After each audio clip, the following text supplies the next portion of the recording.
Good evening and welcome to the We Are Rise show. I'm your host, Brett C. Collins. How you doing out there?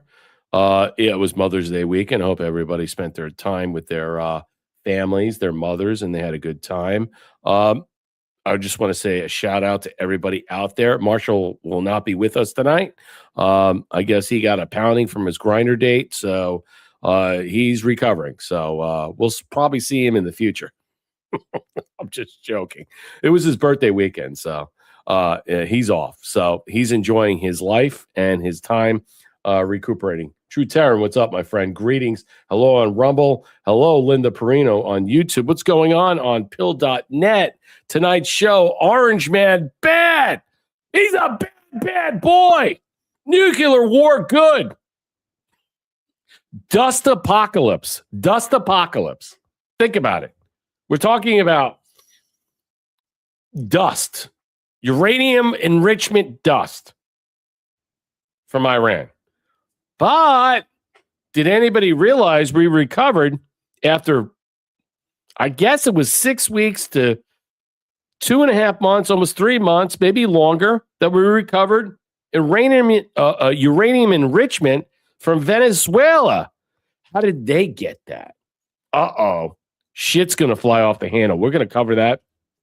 Venezuela gets 2 senators and a Buc-ee's. That's my joke of the day because President Trump wants to make them the 51st state. We're talking $40 trillion of resources, oil, gold, silver.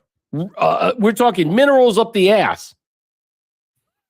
Dude, it's just so funny that President Trump just makes these, let's just say, suggestions out there, and it blows people to no end. They freak out. And that's why I do the thumbnails now with different things I'm putting out there, because I want to make sure that I'm doing other things out there. Marshall's on a grinder weekend. Woohoo. It was his birthday weekend. I know you guys are going to rip into him. No, he's probably, he had probably a little bit. It was his birthday weekend. I guess I'm the only person that don't celebrate their birthday. I don't celebrate my birthday. I don't. I remember when, we were talking about it, my birthday was on a Saturday. I'll let you know on a Friday back. I don't celebrate it. I don't. I don't think about it. It's just another day. I don't want a party. I don't want cakes. I'm not a big like making a weekend. Let's do all this stuff. Never. I'm just never into it.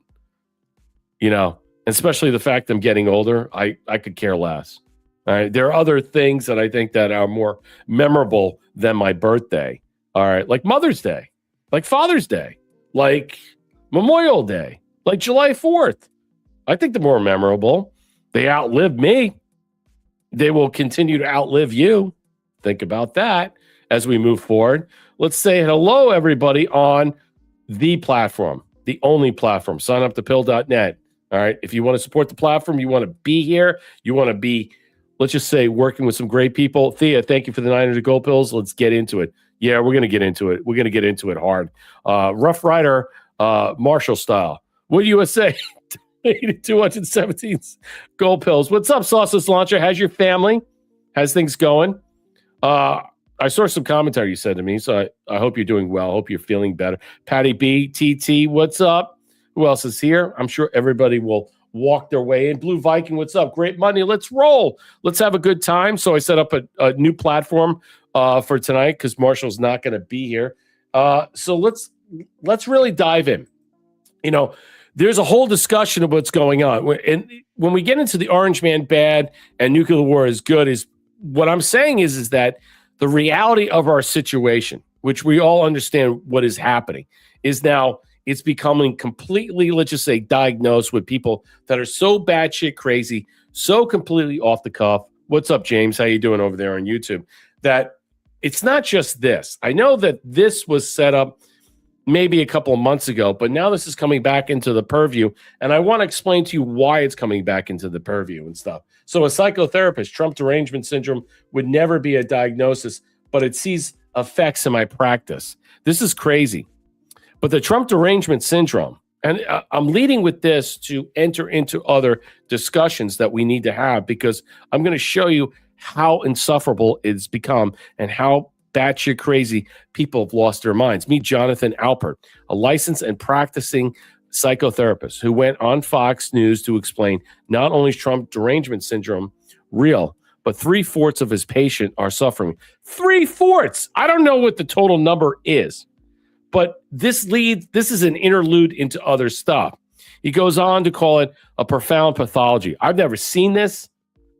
I think it was backdated months ago, but this is put up there on WLT report. So I wanted to cover it because this leads into other stuff. And let's play a little bit of this right now. Or will it? It's not going to let me play it. Oh, that's just great. I don't know why. I really thought it had to be fake or AI, but it's real. The backup video is here if you need it. Okay. So psychotherapists are now seeing the effects of Trump derangement syndrome.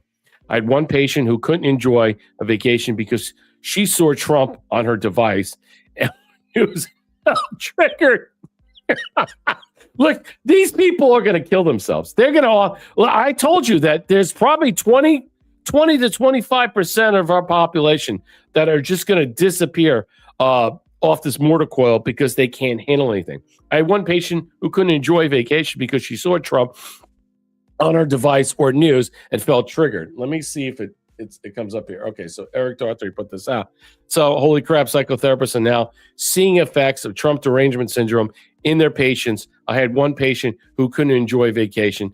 So, oh my God, some of the features of this disorder, they can't sleep. They feel traumatized by Mr. Trump. Trump is the trigger for many of these people to be fixated on a person. It's simply not healthy. These are profound pathology issues. Rosie O'Donnell is one key example of this and what have you. Okay, let's play a little bit of this. But you're in a session and you pick up on I never saw this.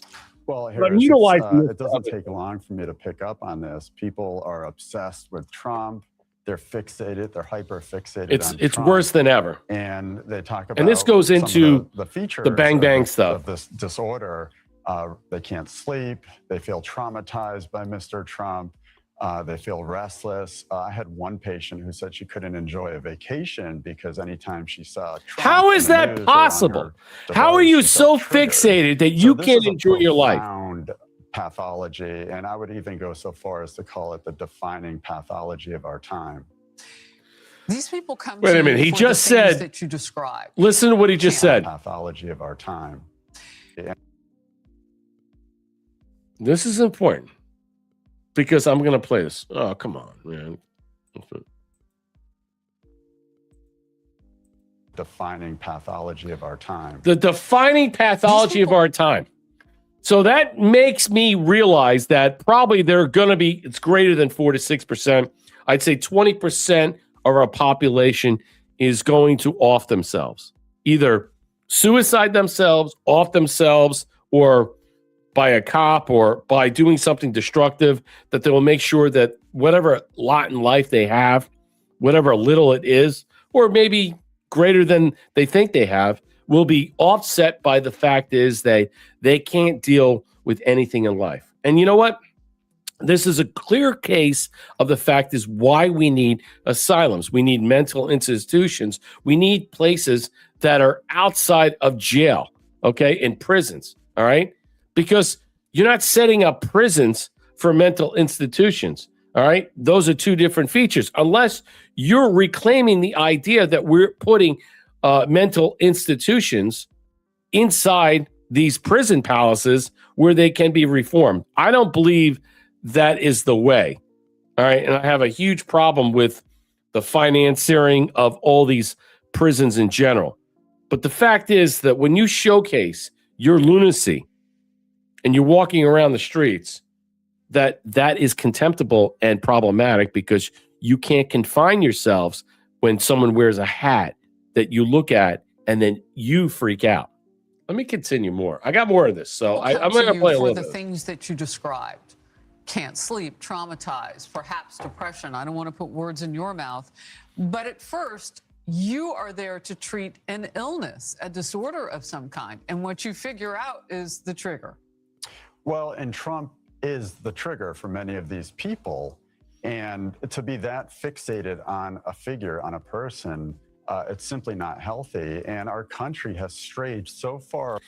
It's not only ill, but it also leads to where the influencers, okay, who pretend to be something they're not, that are really left-leaning Democrats or moderate Democrats that have basically infiltrated MAGA and all these other things to usurp this in some way, have caused this, let's just say, vitriol and tried to divide this in some way. And last but not least, create and foment the violence, the vitriol, the hatred, and the assassination attempts.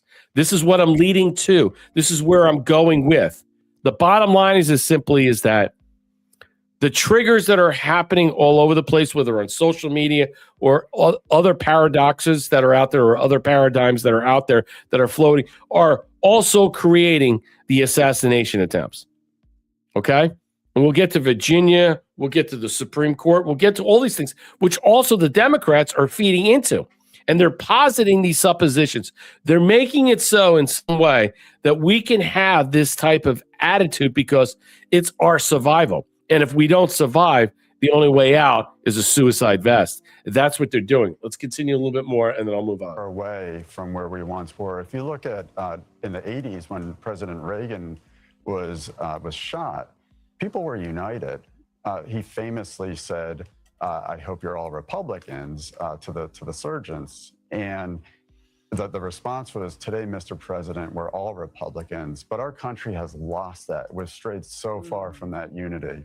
Mm-hmm. And what do you see? Because you told me off camera 3/4 of your patient load right now has what you're calling this TDS. Well, 3/4 of my patients will present with a lot of these symptoms, and within probably 5 minutes of seeing me, their hatred for Trump comes up. So if you're that hyper-focused on Trump, that's a real issue, and it's worth being treated. It's a real issue, not just a real issue. It's a violent, let's just say, causality of our situation that we're entering into. You want to know why many people that are out there that are pushing the assassination on Trump and is because exactly that. And that came out a while ago. But I want to feed into this beast that we're talking about. I welcome in everybody. Like, share, and subscribe. If you want to support the platform, you can do so by helping us on uphill.net. And I will put up the Cash App, buymeacoffee.com. You can drop us a Rumble rant. Let me just put up a couple of things here. Where's the widget? All right, let me show it. So if you want to do that, you can support that in that way. Let me move on, but I have so much more to go into. I have so much more. This is a great, let's put it this way. I want to show you this. This was a great, let's just say, you know when they have a certain clips to teach you, educate you, a commercial info in some way. This clip is the absolute best. Oh my God, does he nail it? His calm demeanor makes it even better. This is exactly a picture crazy liberals. So he's basically giving you, all right, some type of address that would be what? Profound in some way about the narrative that we're talking about. Because this narrative is going to spill into many different subject matter. So stay with me on this because I don't want to lose you. I need you to understand where I'm going with this. That's why Orange Man bad, nuclear war good, DUSTPOCALYPSE, which is part of all these things are going to be interconnected. Let's continue. Oh, I'm sorry. Let me share it here. I apologize. Let me share it here. Okay, this is good. I hope you like the new setup. America, a socialist is faced with the daunting reality that they may have to contribute to society. For thousands of others, help came too late and they were forced to find employment. Will you be an angel for a helpless communist in training? Every day, hundreds of socialists must abandon their slam poetry meetups for the evils of personal responsibility.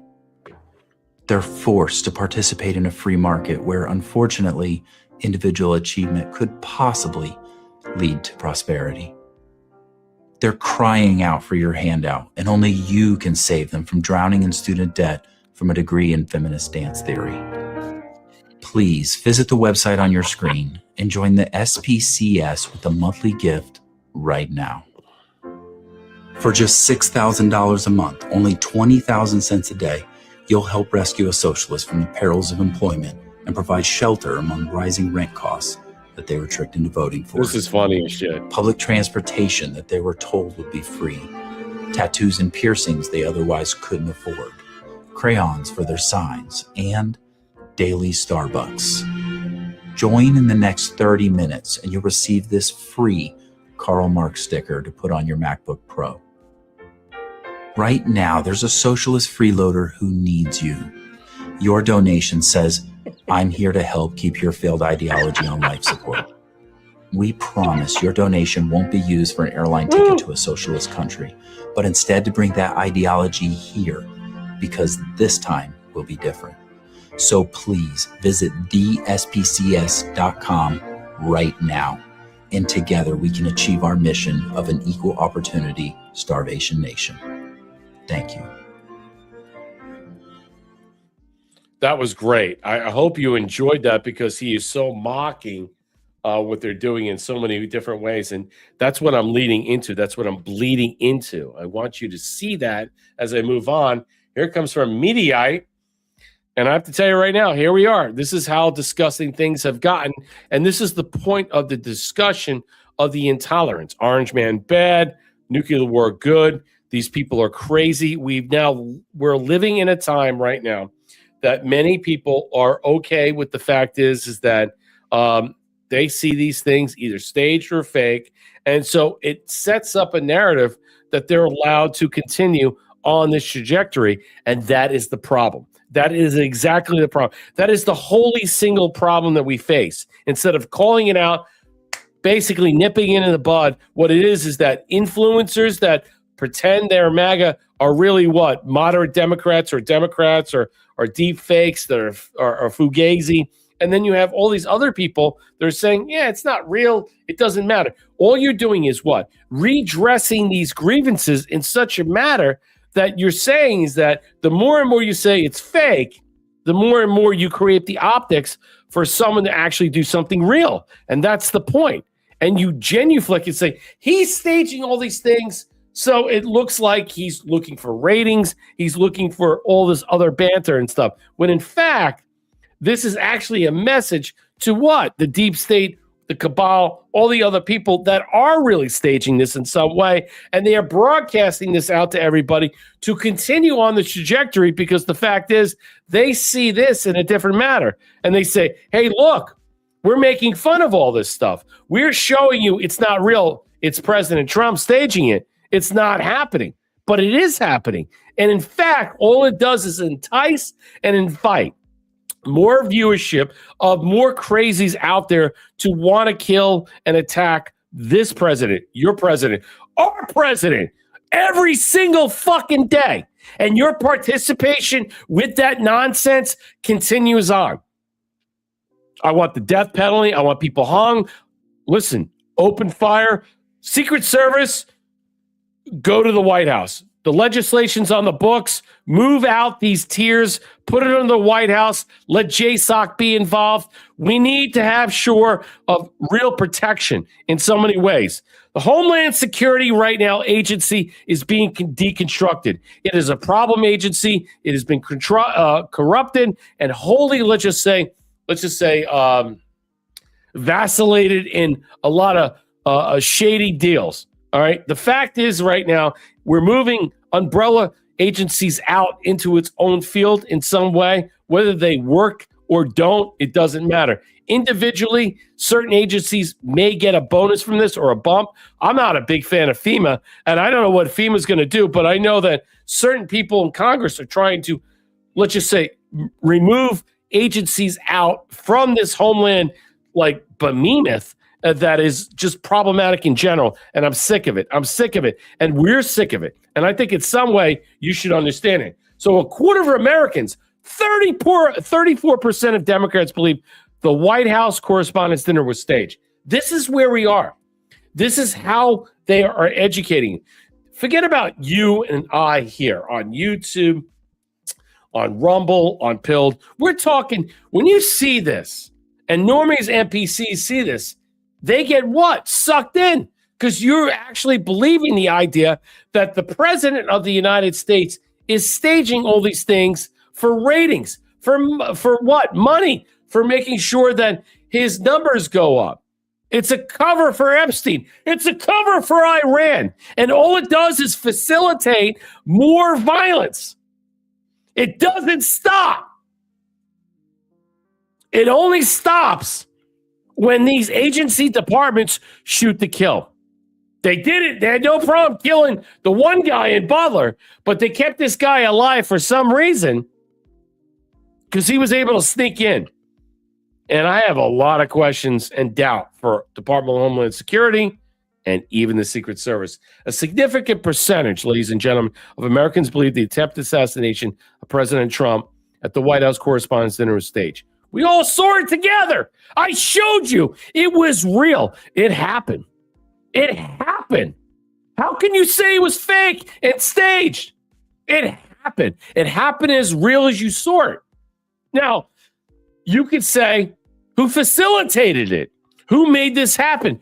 Why did this nut job have an opportunity to bifurcate Secret Service and, let's just say, Department of Homeland Security, let's just say agents? How was it possible? Was it an inside job? I don't know. But what's problematic, what bothers me in some way, what really bothers me in some way, is that they say over and over again, it's not real. It happened. It did happen. You saw it. You cannot say it was not. It was completely contrived. And you know what? Prove it to me it was from the Trump administration. You can't.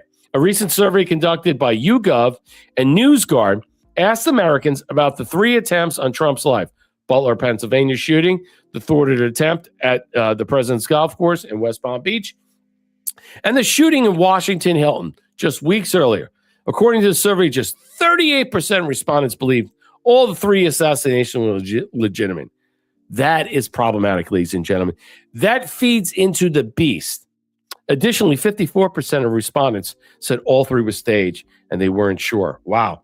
They're basically saying that the president of the United States is orchestrating this and facilitating this in some way, which also gives credence to the idea that that while we're saying this in some way, that the other passable opportunities to kill the president will be left to be covered up.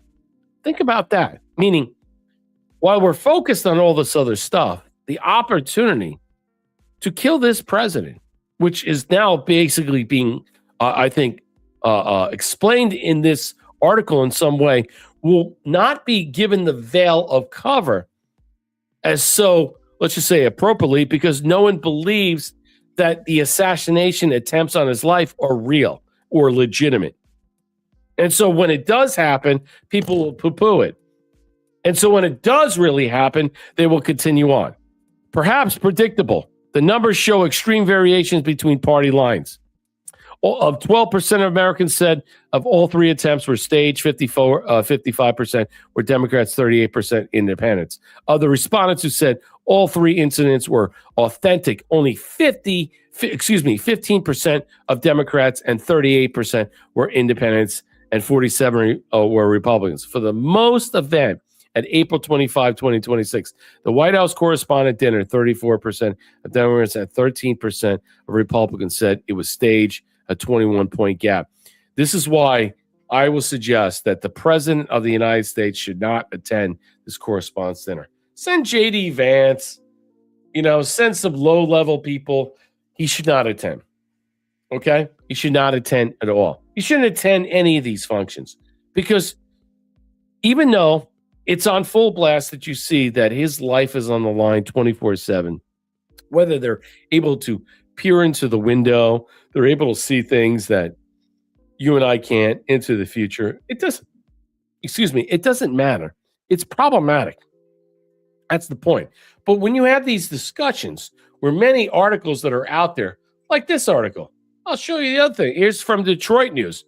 It's no dissimilar of what they're saying. This is Detroit newspaper putting out there. And they're basically just laughing about this in some way. Let me blow this up. This is garbage anyway. I mean, it's basically saying, it said 1 in 4 Americans think an April shooting at the White House Correspondents' Dinner was staged. 1 in 4. Marked as a partisan design. They're basically saying that President Trump is creating narratives, creating narratives that are staged to help him because the Iran war is not going the way he wants, or because the bottom line is this is all about votes and this is all about the midterm elections. This is all about this and all about that. I think this is so problematic. We're routinely, let's just say, routinely pushing a narrative that you can attack the president or try to kill the president anyway, because it's fashionable to suggest that if it does happen, it's not as real as we think it is. That's what I'm trying to say. That's what I'm trying to make the point. And so when it does happen, no one will believe it. Think about that. No one will believe it. So the idea that the orchestration, the facilitation of all these things that are carrying on over and over again continue to what? Rot our brain and also feed the beast of making sure that the potentiality of the increased attacks will escalate. That is the point of this discussion. Let me move on because I'm going to show you something right now from the Blaze. Here's another example of what I'm talking about. All right. An alleged Antifa accused of what? I have a problem with these people. I have a huge problem with these people that like to play with fire, the pyros. And throw the book at them because I find what they do disgusting. Burning buildings, arsonists in some way, arsonists that are hitmen. I find there's something about arsonists that I find very disgusting.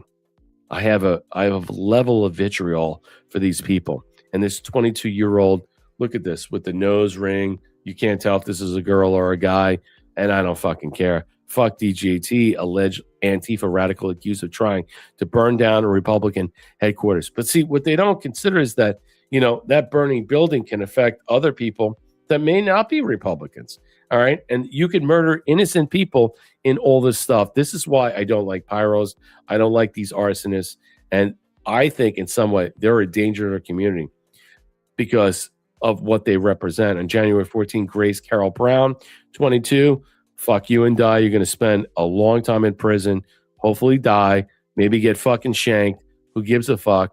And the Texas court filings claim she allegedly threw a backpack through broken windows and unsuccessfully attempted to climb inside. Brown also expressed support for agreement anti-government principles espoused by domestic terrorist organizations Antifa. There you go. After failing to enter the building, Brown lit a rolled magazine on fire and threw it through the window. The indictment claimed she allegedly left behind a note and read, "Report this. I burned down the Nazi party of NB's office. Fuck DJT," presumably referring to President Trump. Look, fuck ICE, fuck all. These people literally should burn in prison. They should pay for their penance in such a way that will be egregious. And I believe that you can't give these people quarter. There's no reshaping them, reforming them. What person wants to actually throw an incendiary device or burn up a building that could lead to the possibility of other deaths of innocents, regardless of what you were thinking at the moment? Do they think, though, was she a paid, let's just say, emissary to attack this building in some way? Who gave her the talking points to do it? Because I guarantee this 22-year-old twat is idiot, had no idea what she was doing in some way. But I don't know what her sentence will be. We don't know where it's going to go. Did they glean any information from that? I hope so in some way to bring down more of that.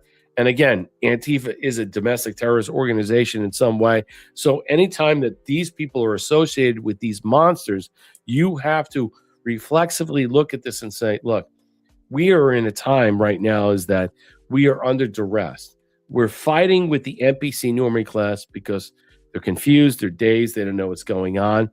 There are many people that think President Trump, as the media is projecting, is that he's staging his own his own fake debts in order to get numbers, to get what? To get all this other stuff. And then you have a certain percentage of people, 34%, maybe one, think this in this manner. Actually concede this in some way that he is trying to what?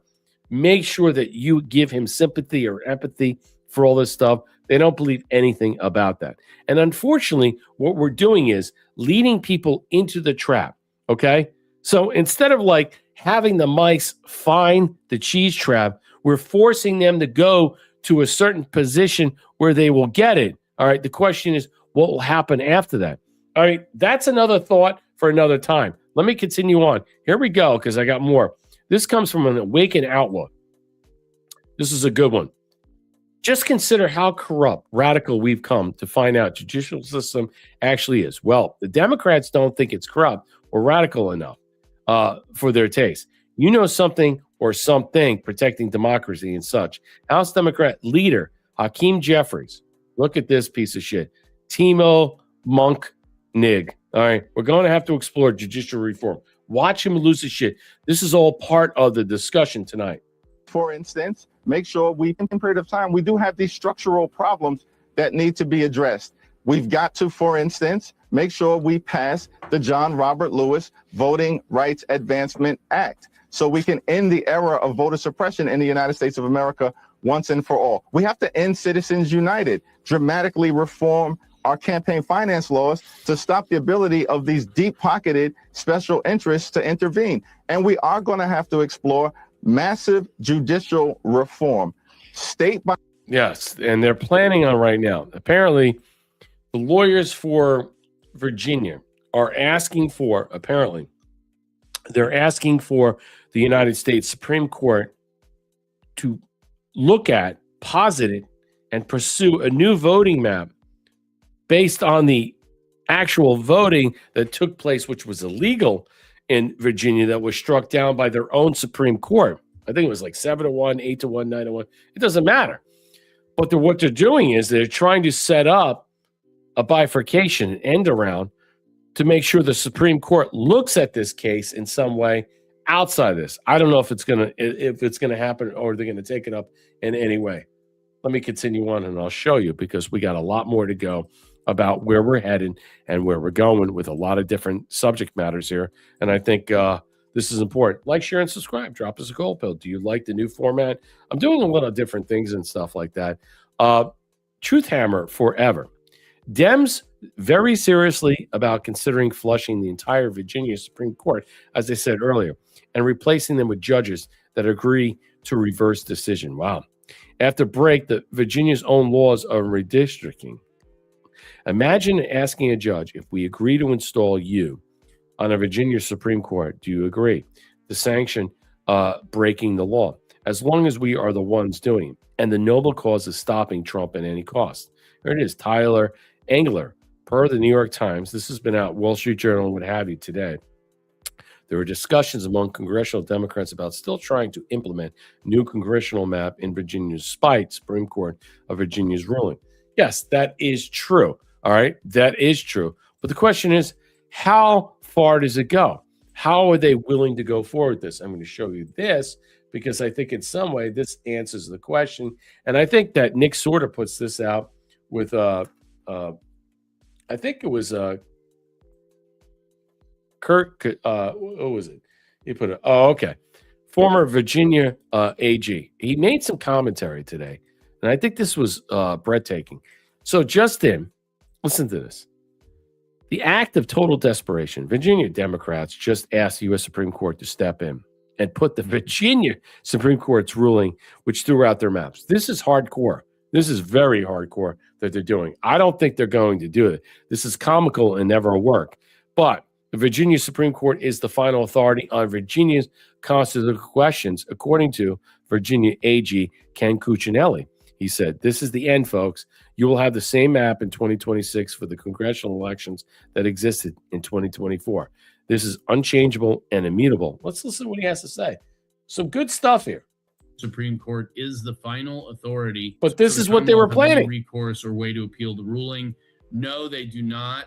As I mentioned, the Virginia Supreme Court is the final authority on Virginia constitutional questions. This is the end, folks.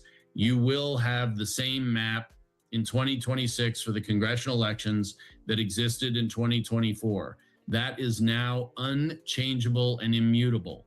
That does not mean maps couldn't be changed by 2028, but they will not be changed by 2026. Further, to the Commonwealth. So it's an interesting. So this is what they're trying to do. See, they're unrelenting. They're never going to give up, ladies and gentlemen. They're never going to give up. Why would they want to give up? They don't need to give up. They know that their time, as we see it, is over. It's broken. So the question is, why would they give up? Of course they're not. I mean, this is a last Hail Mary pass. It's basically going to go. It's going to fall through the cracks.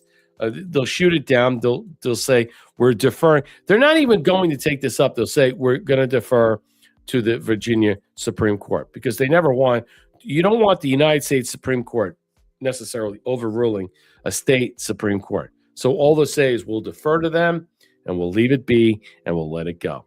And that's what they're going to have to do. Now, how they go through the process of changing and usurping and removing jurists that are on the panel, that's going to be excruciating and problematic. And that's how people in Virginia are going to have to, let's just say, deal with this very soon. The Patriot Oasis puts this out. President Trump exposes Iran's dishonesty in peace talks. President Trump confirmed that Iran had agreed to remove all enriched uranium. Listen to this. We're going to get to the uranium dust, the duplicity of all this stuff, but then failed to put commitment in a formal document they delivered after a 4-day delay. Yeah, they did it in 2 days. We're going to go with them, but then they changed their mind and they didn't put it in the paper. They agree with us, then they back out. That's what they're doing. It's all stalling tactics. We get that they guarantee no nuclear weapons for a very long period of time and a couple of other minor things, but they just can't get there. The regime is running out of options. Let's listen to President Trump. Yeah. Well, they did it 2 days ago. They didn't. Okay. They did 2 days ago. They said, you're going to have to take it. We were going to go with them, but they changed their mind because they didn't put it in the paper. So when they sent us this document that we waited 4 days for, that should have taken 10 minutes to do, look, very simple. We get that. They guarantee no nuclear weapons for a very long period of time, and a couple of other minor things, but they just can't get there. So they agree with us, and then they take it back. But they said to us that it was so badly obliterated, was the word they actually used. That was my original word. Then it got challenged by some of the fake news. And it wasn't challenged with any knowledge. It was just challenged like they were hoping that this wouldn't have been so successful. No, it was obliterated. We have the greatest military in the world. I built it largely in my first term, and I didn't know I'd be using it quite this much in my second term. But very simply, when they say, does he have a plan? Yeah, I have a plan. The plan is very simple. You know, in war, you have to change. You have to be flexible. You have a lot of plans, but you have to do different plans in different days. But I have a great plan. Interesting. What do you think that plan is? The fact that he's putting people on blast to suggest that there is a plan in place and people are not recognizing what that plan is. That leads me to believe that what we're seeing right now is all a head fake. It is. Because A, we don't know who we're dealing with. They don't tell us. I mean, no one's really exposing any of this stuff. I mean, we have an understanding of the base template of who's controlling the proxy Iran, but who's actually pulling the strings and what's being marketed out. I think a lot of this stuff is, again, I say subterfuge, but I think it's all bullshit. It's a lot of much ado about nothing. It could be just all theater in some way, and we're being distracted, diverted, while other things are happening and people losing focus. Here's something else that comes out that I want to show you. Joshua Reed puts this out, and I think this is an interesting thing. Just then, Trump says, I was hunted, and now I'm the hunter. Remember that. Remember, he said that. I am the hunter, and now I'm hunted. Let's listen. Being just absolutely decimated. But, you know, I was hunted. I was the hunter. Now I'm You know, Where do we hear I was that? the hunted, I think it came out somewhere. I'm not really sure. Maybe you can pinpoint that in some way. If I was out of office, I wouldn't have been. So I was hunted by some very bad people. Now I'm the hunter. It's much better when you're the hunter, but these are bad people, and perhaps that's. Do you think all these people in the background understand what he's talking about? This is a good time for us to talk about this in some way. I mean, do you think that they understand what Q represents, the Q clearance and all this stuff? Because that's what he's referencing in some way. Do you think they're smiling and laughing, that they have an intimate knowledge of that, or they just smiling and laughing because some are fake, phony, and gay, or they're just going along, swimming downstream because it's the easy way, it's the traditional way, or they truly support President Trump and they're just having fun mocking the media and everybody out there? I want to hear your thoughts out there on Rumble, on YouTube, and on Pill.net. You guys are all quiet tonight. You shouldn't be quiet because I'm bringing you a lot of stuff. But let's continue on. I got more to go. A lot of good stuff that's out there that's dropping left and right.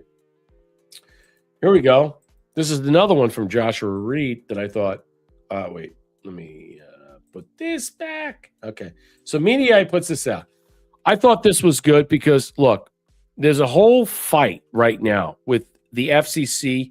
President Trump is trying to bring down Disney, trying to, let's just say, lock them in, trying to pull their licensing in a lot of ways. Glenn Beck had a discussion about how we should handle this, and he feels in some way that we shouldn't go after The View and ABC and their licenses in some way. We should allow them to, let's just say, continue on, but force them into a submission based upon the rules that the FCC provides. And in some way, if you have an exemption for certain things, then you should be forced for equal time for political, let's just say, rules in this matter, or vice versa.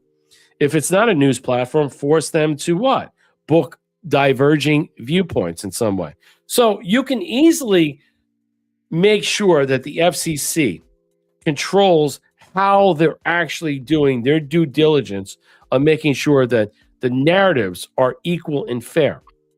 I'm fine with free speech. I'm fine with that in some way. But The View and Disney do not, let's just say, cater to free speech. They don't bow to it. They don't look at it as real. It's a very left-leaning organization, group, corporation, company, and they like to spew a lot of hate, and especially death threats against President Trump. So I'm not sure that I agree with Glenn Beck about this in some way. You do need to be made an example like Jimmy Kimmel. Jimmy Kimmel is basically out of line. Do I believe in free speech? Absolutely. But how far does that protocol go? Well, then maybe the FCC should be the arbiter of that and make sure that they legislate it in such a way that it's fair, it's, let's just say, cost friendly, or let's just say cost not friendly. But an FCC commissioner declares Trump administration has turned her agency into a censorship. See, this Democrat, the only Democrat on the commission, in a stunning letter urging Disney, all right, to not to bow. So this spick nigger, Anna Gomez, warned that Trump administration is using the agency to wage a sustained, coordinated campaign of censorship and control. She should be fired automatically, brought up on charges, by the way. Gomez, the FCC's lone Democratic commissioner, wrote that Disney's chief executive, Josh D'Amaro, on Monday, alleging the agency under Republican chair Brendan Carr had been repurposed to pressure a free and independent press and all the media into submission. I declare, in some way, how is it free and independent when an agency, or let's just put it this way, when a media is putting out there that all the assassination attempts are fake and gay, are not real, and yes, rolling with the ideas that President Trump set these things up, and also inviting this discord to continue on, to allow, to proliferate, to, let's just say, accelerate to such a manner. The idea that this broad is on there for one reason only, is to showcase the fact is that no matter who they are, that they will warn their controlling group, their because they're inside the government.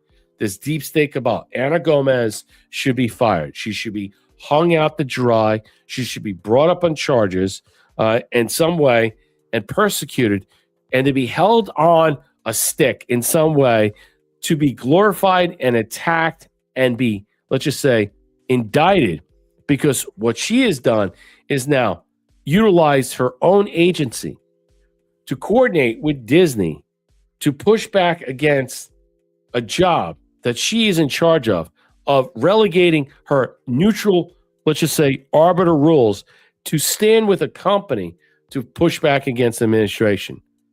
My God, ridiculous, sad, and disgusting. I don't know why she was left to be there in this situation, but she needs to be in some way excoriated, fired, maybe brought up on charges in some way. Did she use her position to tell Disney to leak information? When we hear Susie Wiles coming out and saying, while she's going through her cancer treatments for breast cancer, she's telling the administration, stop leaking. And yet there's leaking a lot of the place. And I suggest everybody out there that this woman, this Gomez bitch, should be held to a high standard and should be taken down peg by peg. She should be indicted, and there should be charges against her for leaking information to a company that you sit on the board, that you regulate these types of independent things as what? As an arbiter. But all you did was side with a leftist group that continues to what? Push narratives to attack and assassinate President Trump. You should be held accountable and viable. Oh, it's getting worse and worse out there. Yeah, James, what's up? Q-Post, Brett. Yeah, it's absolutely a Q-Post. Absolutely. What's up, Darlell? People are complaining about gas prices. At least they can get gas anytime. Well, I mean, that's the point. I mean, I know it's high. It's over $5 in Florida, where I'm at in Tampa. I mean, there's nothing I can do. I don't blame President Trump. I don't. Because even if he didn't start this war, there was going to be an opportunity in the future that this situation was going to come arise. And there were a period of time in 2023 that we saw anywhere from 423 to 475 high gas. And we weren't in a war. And so why was that? I digress, but I tell you right now, President Trump is doing what he can to fix this problem and maybe to get by our crude oil, by our stuff, okay? And maybe go refine it somewhere else or maybe set up shop. I mean, we're going to talk about a lot of different perspectives coming on, but I want people to understand is that it's not over and it's going to be okay. But I think in some way, look, there are 630,000 homes right there on the seller's market. And so when you look at gas, you look at the economy, it also is a confluence of events because 2005, 2006, 2007, when the high gas prices went up, it affected the market. We had a crash. So are we leading to crash? Yeah, hello, Mom. Yeah. I mean, yeah. My wife went to Costco right here in Tampa. It was over $5. So we're not dissimilar. Right now, you can go to the premium. It's $6 at Wawa, right down the road from me. So, yeah, I get it. I feel it. But this is not President Trump's fault. This is because the fact is that the alliance that was supposedly supposed to help us and rein in Iran choose to walk away because they're part of what? The situation. They're part of the control apparatus. And now President Trump is basically saying, you're all fucked. You're all done. You have now saddled with the wrong group of people. The Bank of London people, all the other institutions that have basically used the United States as a whipping token, a whipping boy, that you majestically raped over and over again. We're done. We're done. Fuck you and die. I hope your gas is $10. I hope you got no food to eat. I hope the institutions inside the continental European Union blow the fuck up. And there are many Europeans that will push and fight for their survival or death. And I hope it happens. I think it's coming. Let's continue on because there's a lot of good stuff. There's another thing that I saw. I'll get to the other main attractions we're discussing. We got plenty of time. Like, share, and subscribe. Drop us a gold pill. Comments, questions, concerns. Let's hear your points and stuff. I got a lot of good stuff. And with this new, I like this new setup that I'm doing right now. A major biblical river dries up. I'm going to blow this up a little bit. I don't know what you think about this. Like I said, I kind of poo-poo a lot of the prophecies and a lot of stuff for different scenarios in some way. I don't believe in false prophets. I don't believe in other stuff. And I don't push anything. I'm very contrarian, and I have a very hard time believing in anything. Yes, that's the way I feel these days. So a major biblical river dries up as Bible, as it should be, as the Bible, but it says as Bible predicted. Think about the wording and the language and the linguistics. Predicted would happen before Armageddon. Okay. The water levels of the Euphrates River, located in the so-called cradle of civilization, are dropping at worrying pace. This worrying drought has sparked fears that a biblical end times prophecy may be unfolding. Let me blow it up a little bit more. Okay. The shrinking Euphrates, Western Asia longest river, which flows through Turkey, Syria, and Iraq, cuts through one of the Bibles, it should be the Bible or the Bible's most important regions, the Fertile Crescent. The waterway plays a crucial role in the book of Revelation, and a prophecy linked to its role has generated significant anxiety online as it predicts the end times and Christ's second coming. Okay, let's continue on. Revelation 16:12 reads, "The sixth angel poured out his bowl on the great river Euphrates, and its water was dried up to prepare the way the kings from the east." Many believe this serves as a warning that once the Euphrates dries up, a massive army from the east will advance across the riverbed towards the battle of Armageddon, Megiddo, and that will be a part of a certain area that we've talked about many times. The verse represents the second biblical prophecy regarding Euphrates drying up, with the found in Jeremiah 50:38, where God proclaimed a drought on her waters. They will dry up, for it is a land of idols, and idols that will go mad with terror. I don't know. What's your thoughts? I brought that up because many people right now are prophetically suggesting commentary that they can't back up. They can't exalt in some way. And they're suggesting that we are in times because President Trump has brought us into the end times. And yeah, it's all a psyop. I mean, everything's a psyop. I don't believe any stuff like this. I poo-poo it. But I just want to show you that, to show you the continued, let's just say, attitude and reflection is that they're saying President Trump, this is part of it, Wood USA, and you make a good point, is that the psyop is relegated against President Trump, calling him the false prophet, calling him the anti-God, creating that he associates with a lot of these other people, and people exalt him at a higher level, pray for him in the White House in some way. And so that he's fabricated his conditioning to allow these people to kneel down and support him in any way. And I don't buy that one bit. I don't. And a lot of some of these evangelicals and all these other people that are pastors by, let's just say, by fast food, you know what I mean by that. They just, they turn up, they show up, and all of a sudden they're a pastor and stuff. They're drive-by pastors. I don't buy any of them. And I don't sit there in some way allow them to relegate the truth to me. I don't let them control me. As a former repentant Catholic in some way, I understand the arbiters of what's real and what's not. I was confirmed, I was baptized. I realized in some way, in a lot of corridors, what entraps, what entices people to be fallen into certain things that are these types of scenarios. And I don't allow myself to ever get involved in this way. Let me continue on. There's so much more. So we're going to fast forward this in some way. Let's get up to speed what's going on with the fake, let's just say rat disease, or, the mice in the butt disease, I call it. PSYOP confirmed new treason. Dr. Pierre Corey exposes a massive media anomaly. He refers that over 100,000 articles were published globally about the hantavirus. In few days, he confirms a massive coordination is entirely fake and gay. Let's play this.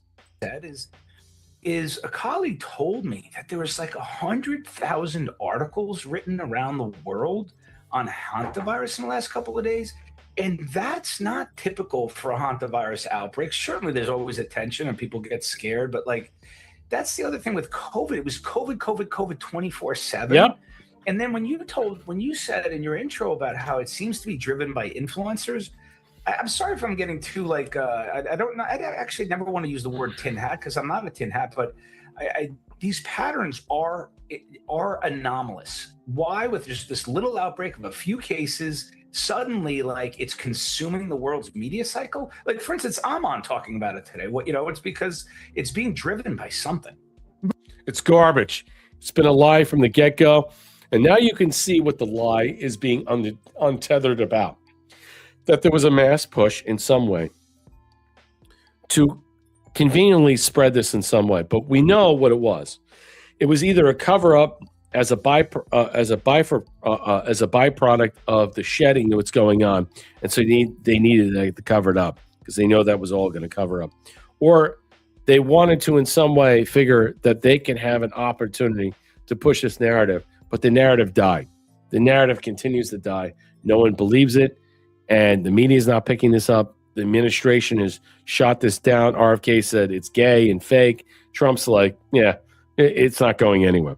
Nobody is going to what? Shut down the economy, force you to wear a mask. I can tell you right now, if you've seen the movie Civil War, it's on Hulu and many other platforms. I promise you right now, there is not a time in hell that that type of scenario could happen in such a way where they can create such a narrative to convince us to go through this shit again.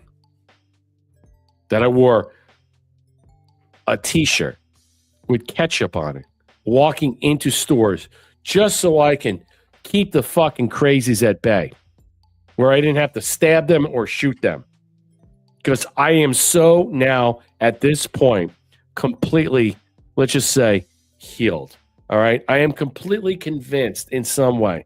I have wiped away any nuisance or nauseance of realizing what I've seen of a complete and total bullshit. I am now about what? Being a PSYOP detector. I do not believe anything anymore. Just like I was suggesting in some way, and how duplicit it is that people that love Trump are still suggesting is that he created this fervor to fake the assassination attempts in some way.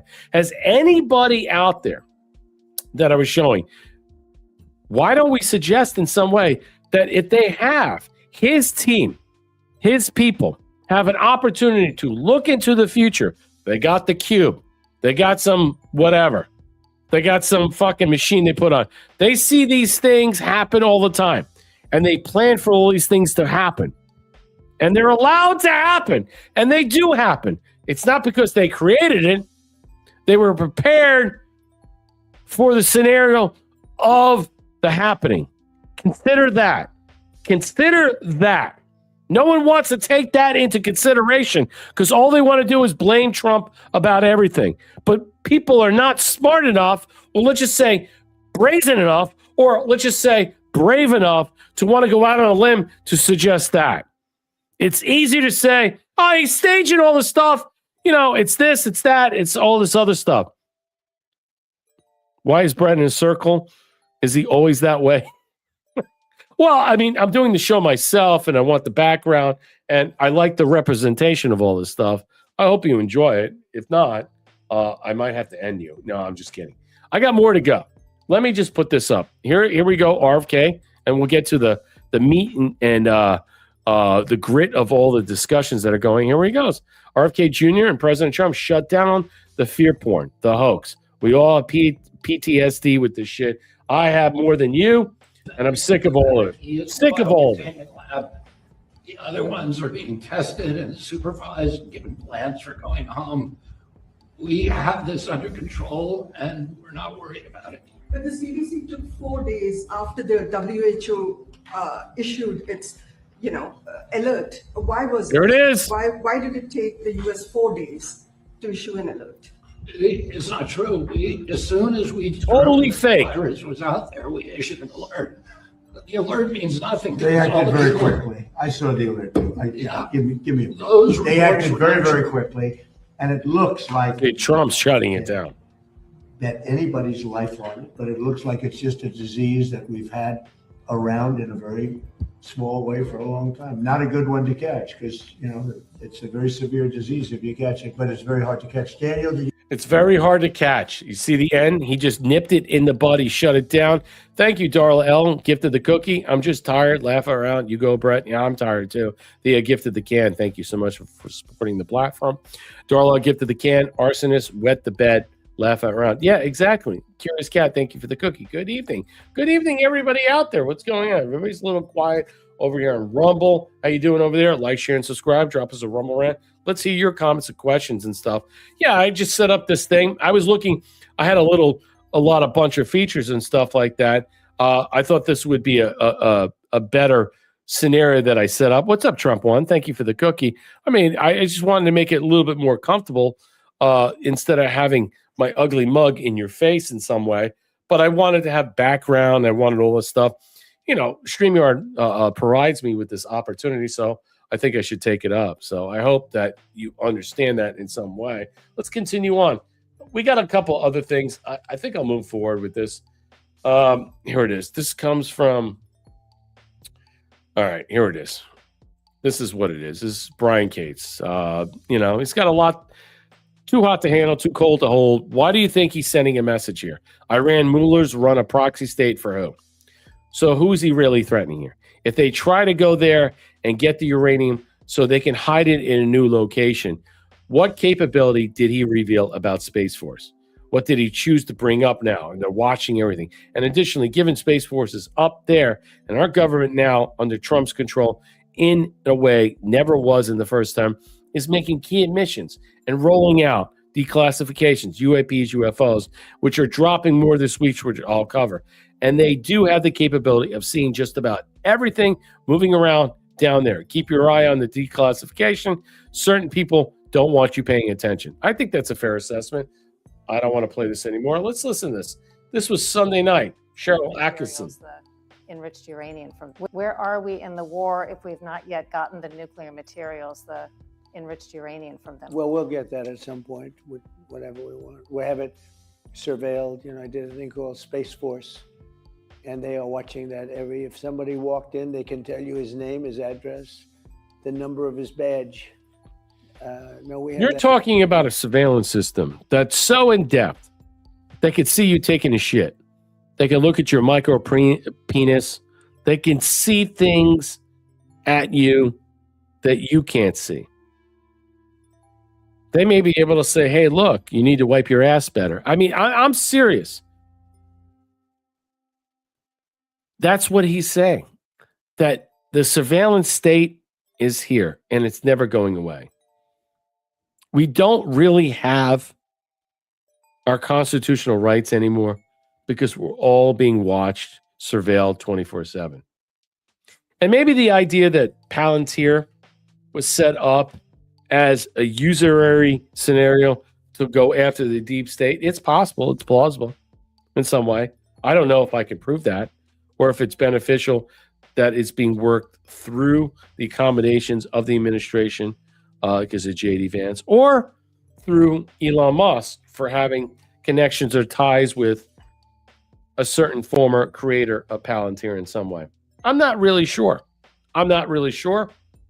But I have to tell you right now, if you think that you have any rights left, the first 10 constitutional rights on the amendment, you don't. Fourth Amendment, Fifth Amendment, Sixth Amendment, it's out the door. It's out the door. You don't. You really don't. It's only plausibly suggested when it comes from a scenario dealing with a magistrate from a legalese and to the Bar Association until we end the Bar Association that comes out of the Bank of England, the Bank of London, and then reform this. And I believe in some way there are going to be reforms. Here we go. Very well surveilled. If anybody got near the place, we will know about it, and we'll blow them up. We'll blow them up. Where are we in the war if we've not yet got? So in some way, I think her conversation with him was pretty interesting. I got some more about this.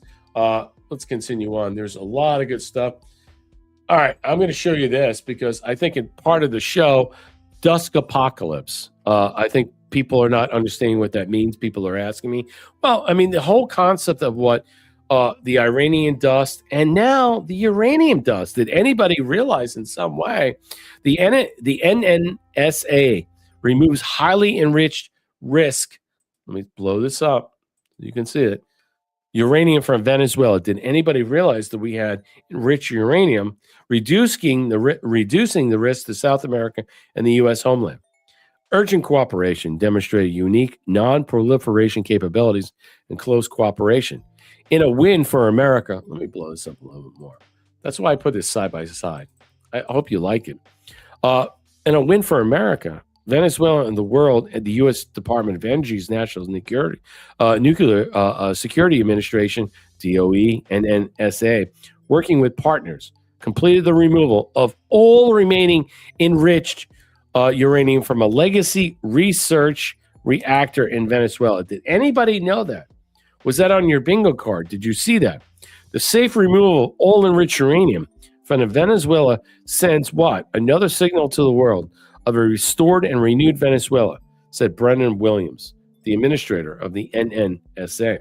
Thanks to President Trump's decisive leadership, the dedicated teams on the ground completed in months would have normally taken years. President Trump and Secretary Marco Rubio's three-phase plan for Venezuela fast-tracked the retirement of the nuclear risk, marking another historic milestone for the DOE. Following the DOE Secretary Wright's visit to Venezuela in February, in a matter of weeks, the NNSA's Office of Defense Nuclear Non-Proliferation worked with the Department of State personnel in Washington and Caracas, alongside experts from the United Kingdom, the Venezuelan Ministry, and of the Science and Technology Group and the International Atomic Agency, prepare for site assessment to inform removal planning. Wow. Did anybody see it? I got another article. Let me show you this because, a lot of that comes from the Department of Energy. This comes from the WLT report. We got time. We're just mulling through. Let me show you this. So President Trump's Energy Department removal. This is an interesting thing.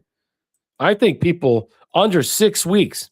So the idea that right now is that what we're seeing is that we have a problem. Iran claims that they can't dig out the enriched uranium. All right, so this might be different from what they're facing. But the idea that it's possible where this is not buried under rubble and happens in 6 weeks, what does this take? What does this mean in some way? So this comes from WLT. All right, the Trump administration notched a significant nuclear security win this month after the Department of Energy's National Security Administration removed all the remaining enriched uranium. The team completed, I'll fast track this, the removal less than 6 weeks. See, Iran's saying they can't get it out because it's under rubble. We did this in 6 weeks. That's not under rubble. All right. And in this month, after the Department of Energy's National Nuclear Security Administration removed all the remaining uranium from a legacy research reactor in Venezuela and brought it to the United States processing, keep that in mind.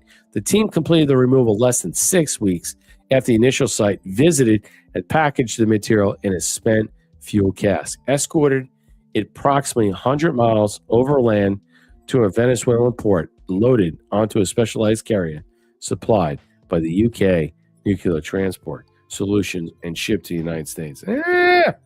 That's key in some way. The destination matters. Savannah River. Have you heard this?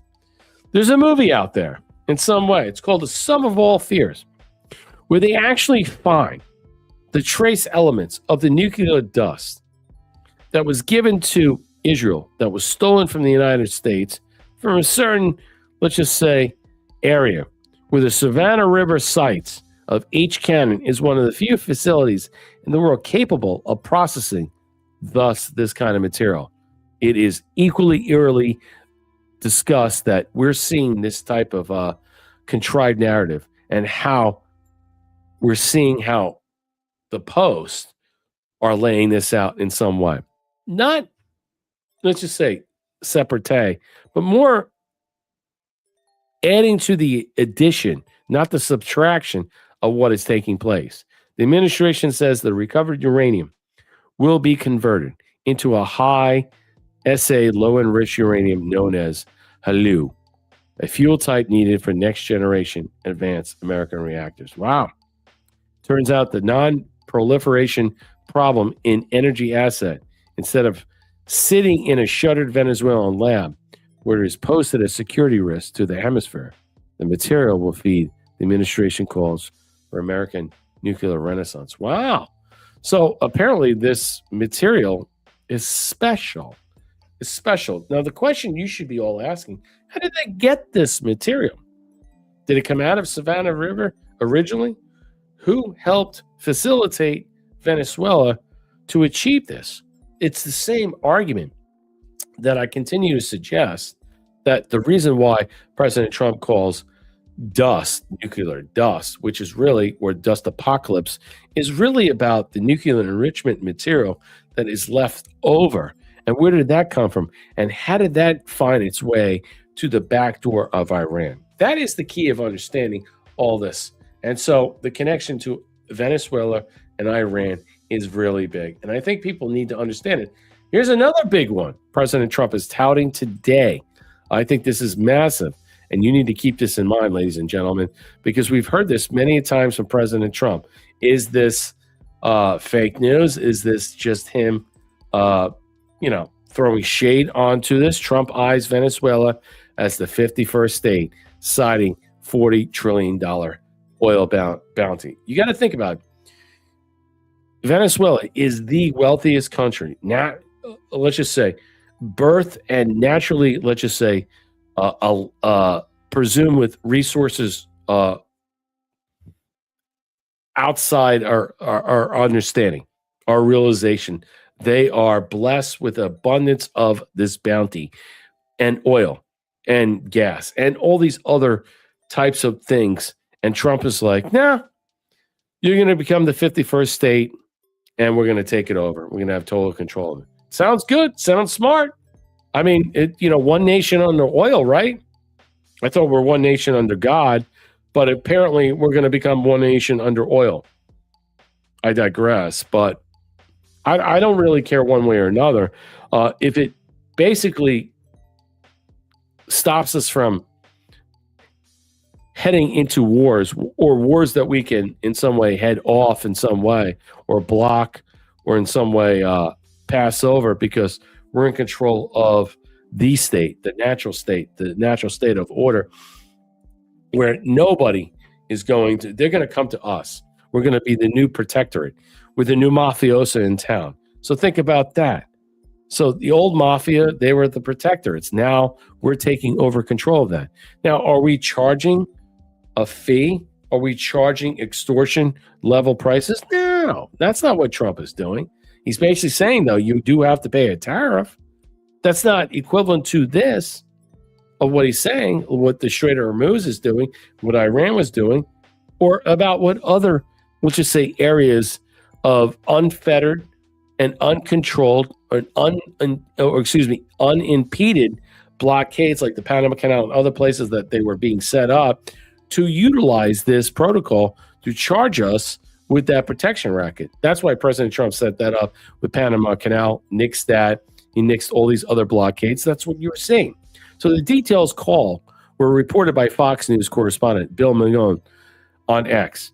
During the discussion, Trump referenced the country's natural resources, asserting $40 trillion in oil located, and stating Venezuela loves Trump. It's more than that, ladies and gentlemen. The proposal follows the removal of Nicolas Maduro in 2026. Following the leadership change, the president noted Venezuela's recent baseball victories over Italy and the United States, posting the phrase statehood 51 anyone on social media. Let me show you this. This came out. I thought this was massive. Let me play this in some way so you can get a gravitas of this. Let me play this. This comes from Eric Daughtery. This is a good one. You got to enjoy this in some way. You got to consider what this is happening. So breaking, President Trump is now considering making Venezuela the 51st state. Now, is he bloviating? Is he just ginning up the rhetoric in some way? Is he putting people on what? Cue the meltdowns. There you go. Seriously, considering making Venezuela the 51st state. Trump says 40 trillion worth of oil. It's more than just oil, ladies and gentlemen. So it would be historic. Add Greenland and make it 52 states. 47 recently said, I will go to Venezuela. I'm going to run for president. So I'm finished with this. I can go to Venezuela. I quickly learn Spanish. It won't take me that long. They say I ran for president of Venezuela. I'm polling higher than anybody ever polled in Venezuela. I mean, look, I'm not going to play this, but I think in a lot of this stuff is also sidebar humor. It's all about bloviating. It's all about him. It's all about bravado. Okay? It's all about bravado. First of all, you're going to need Congress to get involved. You're going to need a lot of different other discussions to be involved. It's not that President Trump can just automatically do this in some way. There's going to be some type of scenario that this is going to happen, but he would make it so. Is he saying in some way this might happen later on? Let me stop sharing this. I just played this. Okay. Let me move on. All right. So here's the other point. Oh, wait. This is key. This is what I want to get into. The 2020 stolen election. So President Trump is putting this out. Holy crap. President Trump whistleblowers have come forward providing evidence that the 2020 election votes were rigged. Listen to this. All right. The 2020 election was rigged. Even Susie Wiles confirmed he won some states that he lost. Listen to this. Your administration, my understanding, Venezuela and voter fraud.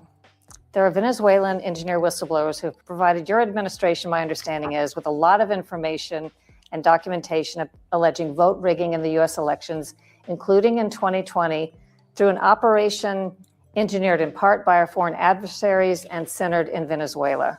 Are you familiar with this information, and is anything going to come of that? Yeah, a little bit. And, well, I'm familiar with voter fraud because we have a lot of it, I believe, coming up on the 2020 election. The 2020 election was rigged. You know, when I used to say that, they'd say, oh, the cameras would turn off. How can you say? Now they don't turn. The information, a lot of it's already out there. The election was rigged.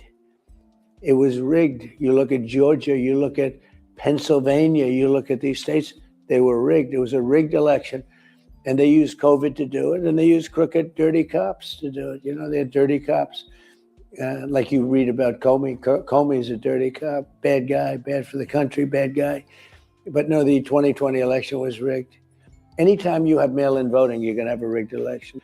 Anytime you're not using voter ID, the Democrats don't want, they're fighting us on the Save America Act. Anytime you don't have, when somebody says we don't want voter identification, that means they want to cheat. It's an excellent point. Great illustration. The Atkinson video discussion that President Trump, Sharon Atkinson had it. Here we go. Here's a conservative brief that's bringing this out. Like, share, and subscribe. Drop us a gold pill. I'm going to have some of your commentary right now. I see a lot of people talking about this. Darla gifted the cookie. Did you hear today that 350 arrests happened and over 200 children were freed? I bet you didn't. They don't care about the kids. Get another abortion. Send me the link and I'll look at it. Thank you, Darla. Thank you, Thea, for the can. Trump won for the cookie. Darla with the cookie. I'm tired. Laugh out. You go, Brett. I'm tired too. I'm tired of all the bullshit.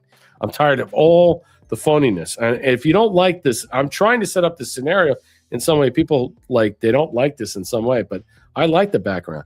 Trump official promises bombshell 2020 election soon. I think this was part of the discussion that there are whistleblowers that are able to come out of the woodworks and testify in some way. But I think this is already done. I think this is done with the Supreme Court. I think this is done with the Brunson case. I think there are so many different things that you can, let's say, corroborate, postulate, put into a contextual modus operandi that will be, let's just say, arbitrated out, and I think the Supreme Court will do it. Yes, I do. They have to. It's the only way that you will actually see how the truth is legislated out, because that's the only thing that, even though the Democrats say they're corrupt and it's running out of control, it's the only way that we're ever going to have some type of, let's just say, decision about the election. I think that the arbitration, the mediation of the 2020 stolen election will have to come decisively from the Supreme Court. It will. And it can't be 5-4. It can't be 6-3. It has to be a little bit greater than that. Maybe 7-2 or maybe 9-0. That would be the only way to change hearts and minds. So did he win in a landslide?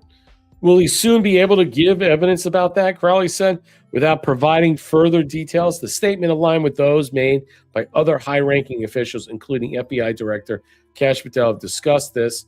All claims raised during immediately after the election were rejected.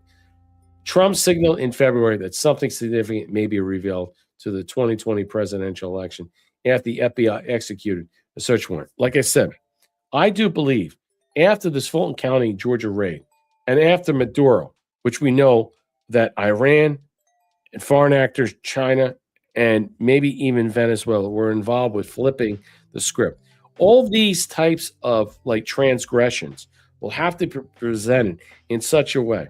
Now, the only arbiter that can do it legally and factually would be the Supreme Court, maybe to a certain level. But even DNI, Gabbard, and all these other things, laying out all this stuff and having arrest happen is not only going to what? It's not going to change the parameters, because when you have let's just say a separate and competing narrative that the Trump administration or those involved are setting up false attacks on his life, you have to make sure that you complete a certain narrative that is, let's just say, ostensibly independent. And the only independent body from the administration would be what? The Supreme Court. So how we push this into the Supreme Court, how this levels out until they make a farther discussion, or maybe a discussion that's already been done, a mediation on this, an arbitration on this, I don't know. But it has to be removed from this for a great many people to digest and swallow. It's the same thing as we see what's going on, that even the lawyers of the Virginia government cannot handle the Virginia Supreme Court's ruling about the redistricting and how, let's just say, their final arbitration about how what they did was illegal. And so going to the Supreme Court thinking they're going to what? Choose their analysis to take down the Virginia Supreme Court. No, they're going to pass on it. They're going to be like, no, this is not what we do. The state Supreme Court ruled, and we're moving on with this. All right, we're not going to have anything to do with it to interject our will. What I'm saying here is now, the Supreme Court will have a final say about how we see the 2020 election. I've always felt this way. And the evidence that is just mass and how much more will be fed into this in some way will be just exponential. Speaking on the Dan Bongino show, Trump reiterated longstanding claims that the 2020 election was flawed, said evidence from Fulton County search could lead to interesting things. Trump also repeated assertions that there were irregularities in the vote and counts in states that did not win, and encouraged Republicans to consider changes to election administration processes. Think about those who lost their what? Their AG seats, their senatorial seats, their congressional seats. The president did mention, however, the evidence from the search in Fulton County would soon uncover interesting things. He also encountered Republicans to think about nationalizing voting in the process, which I do believe will happen after this is revealed. I think it's not going to happen this year, but I think before 2028, when this whole thing is going to be, let's just say, unveiled or to the public in some way, it's going to be, let's just say, just thrown out to the public. You're going to see it in some ways about what happened in 2020. It's going to be birthed out. All right. It may be an unnatural birth. It might be an ugly birth. It's going to be birthed out in such a way that a lot of people are not going to be able to handle. Thus, and nevertheless, let me say, it will happen. And then from that time period, what we'll face from 27 to 29 before the next presidential election, I promise you, these discussions about changing everything, national election laws, voter rolls, all these different things that are going to happen to fix our scenario will be an endeavor that you'll see a change very way, especially when you knew he won 2020. Now, if it's granted plausibility that he won 2020, all right, and he now serving, let's just put it this way, succinctly, a third term in some way, under the 22nd Amendment, they can grant him 2 more years. And I've researched this. He can get 2 more years because the election was taken from him as he was the outgoing president and afforded the luxury of that timetable. So there is a window that he can get 2 more years extended upon this with this. That's it. I don't know if it's going to happen. I don't know if it's going to be viable. But if it is, it's plausible to suggest that what we see from the Supreme Court ruling will basically accelerate the United States Constitution as a viable, let's just say, path to what we understand is not 2 4-year terms, but a 10-year election. That's the key, consecutively. But in this case, he was not afforded that luxury or viability. And that's where we're going with this. All right, let me move on. Too much more, and then we'll dip out. All right, so let me get this. So Pete Hegseth is going after, Mark Kelly again. DNI is after them. False statements. This guy is just revealing stuff left and right. Classified briefings. Did he violate his own? Let's listen. Now to Arizona Democratic Senator Mark Kelly, who we spoke with earlier, and began by asking whether the Pentagon has provided an answer on how depleted U.S. munitions are because of the war with Iran. Yes, Margaret, we have. We've been tracking it. A number of times we've been briefed by the Pentagon on specific munitions. Actually, it's been pretty detailed on Tomahawks, ATACMS, SM-3s, THAAD rounds, Patriot rounds, so those interceptor rounds to defend ourselves. And the numbers are, I think it's fair to say, it's shocking. How deep we've gone into these magazines because this president got our country into this without a strategic goal, without a plan, without a timeline. And because of that, we've expended a lot of munitions. And so he read a national security brief, and now he's spilling the beans.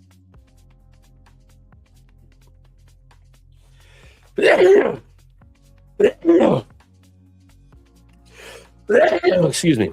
On fake news media. Pardon me. On fake news media. So, did he read the brief? And was he positing his own supposition? Was he expounding on his superlative, let's just say, exaggeration? Or did he break the law? Let's find out. That means the American people are less safe, whether it's a conflict in the Western Pacific, with China or somewhere else in the world. The munitions are depleted. You may have seen me ask the Secretary of Defense this question about how long it's going to take to replenish. We're talking about years. Wow. And you know what? This guy is not only under DNI, let's just say investigation, he's now going to be under Pentagon protocols because he can't keep his mouth shut. He can't keep it in his pants. In some way, this guy has no way of finding a way to keep classified information to himself. Pretty shitty. But he's doing it for his own scenario, not because he's doing it to out the administration. He's doing it in some way to make himself look like a bold leader in the Democrat Party. Trump 1, thank you for the cookie. Wood USA, thank you for the 717 gold pills. Need more gold pill love. Support the stream. Thank you, Darlo. Gift of the cookie. Brett, the arrest and children being saved was on Stephen Crowder today. Well, I'll take a look at it. Thank you. I didn't see a lot of it. We've had a lot of issues going on in Tampa. There's arrests all the time. And what I do is I try to balance what those arrests are. And I see it. And we had some influencers that were popular on TikTok and on and on Instagram that got caught up in these things. And now they're fucked because apparently, they like prostitutes of a MILF age. That's fine.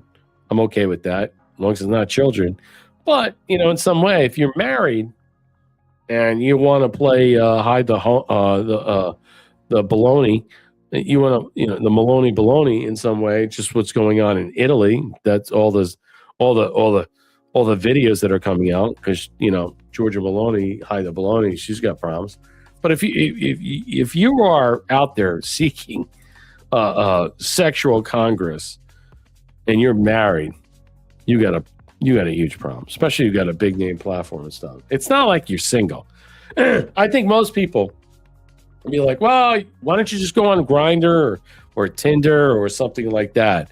Why do you have to pay for sex? I find it gross anyway. The fact you got to pay for sex, I find it insulting. I would never pay for sex. I've never paid for sex. Never. I find it gross. Why would I have to pay for somebody to sleep with me? If they don't willfully want to sleep with me, then I don't want them.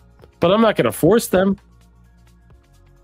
Hell, there are probably people I rejected because I didn't want to sleep with them. How about you consider that? And I guarantee you, many people in the chat feel the same way.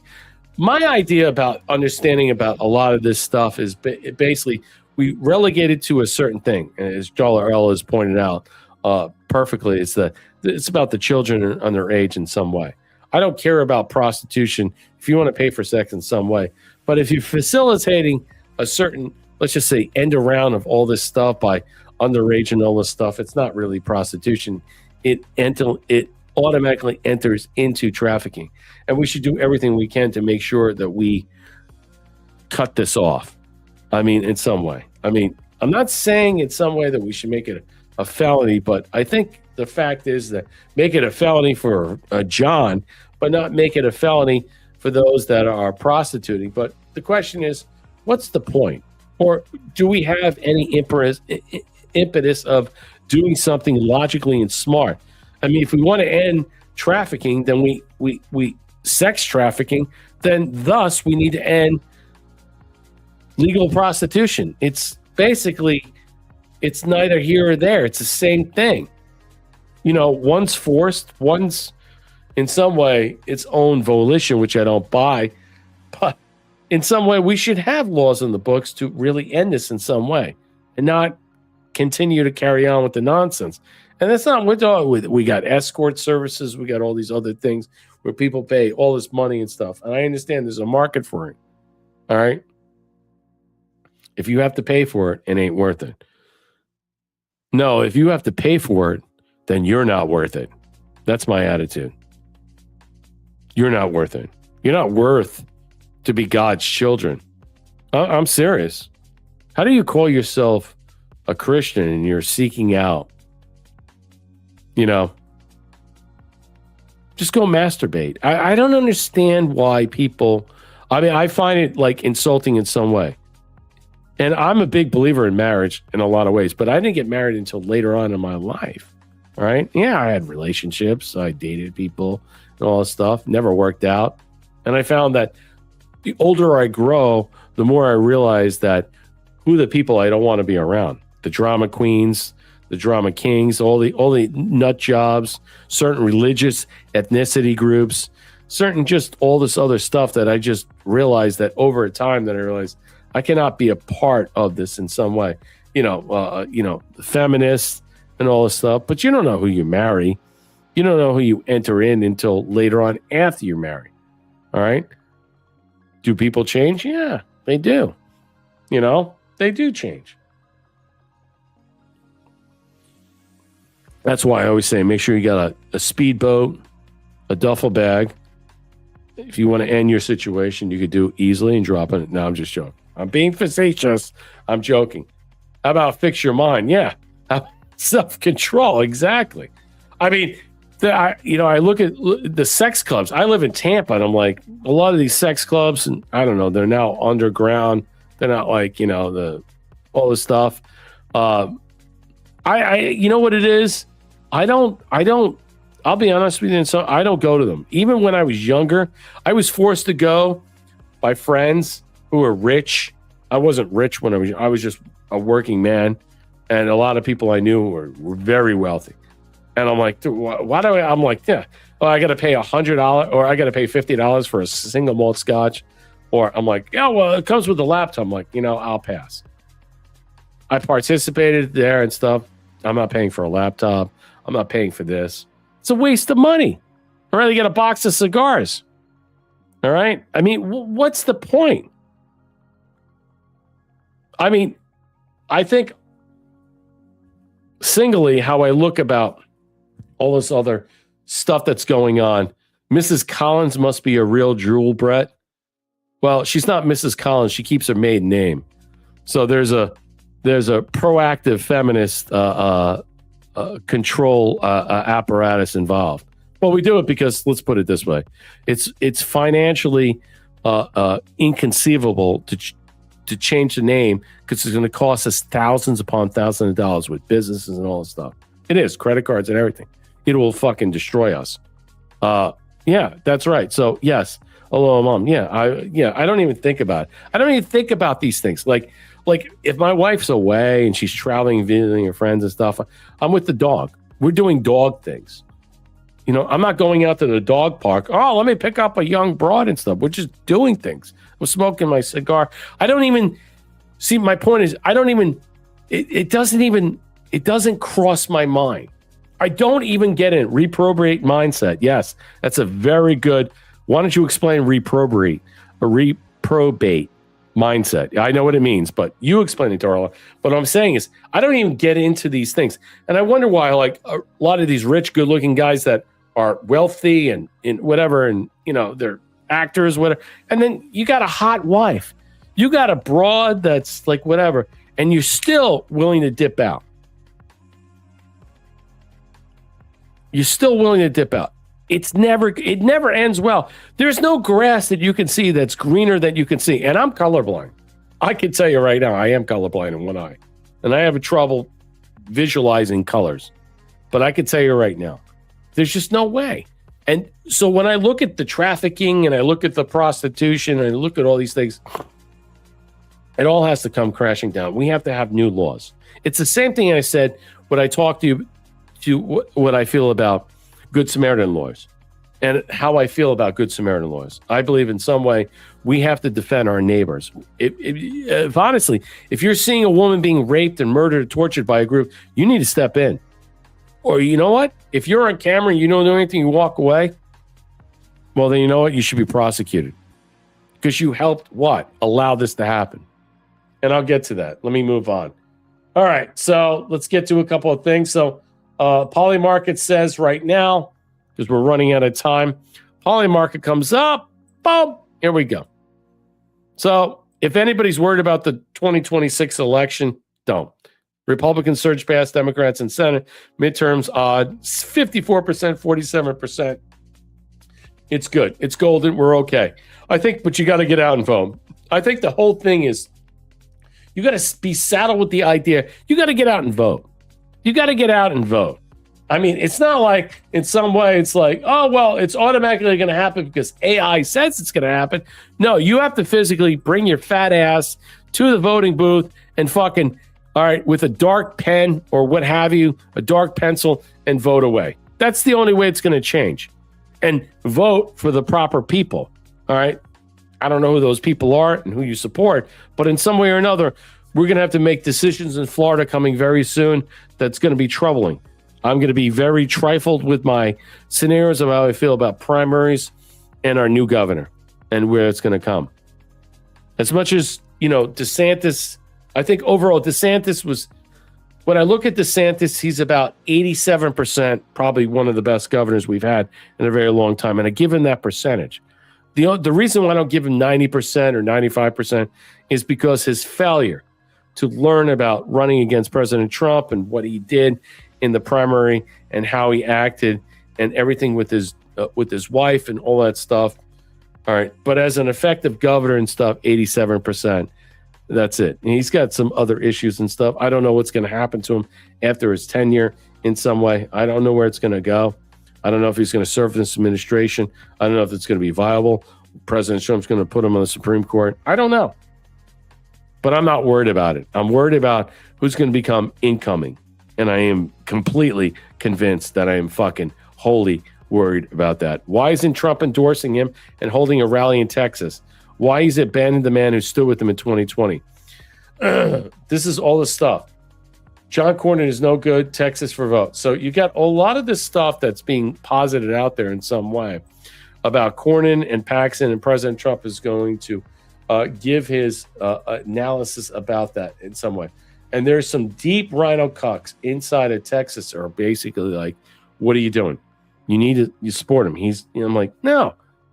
I basically was okay with President Trump saying, I don't want to be involved with this. And then tell his base, you know what to do.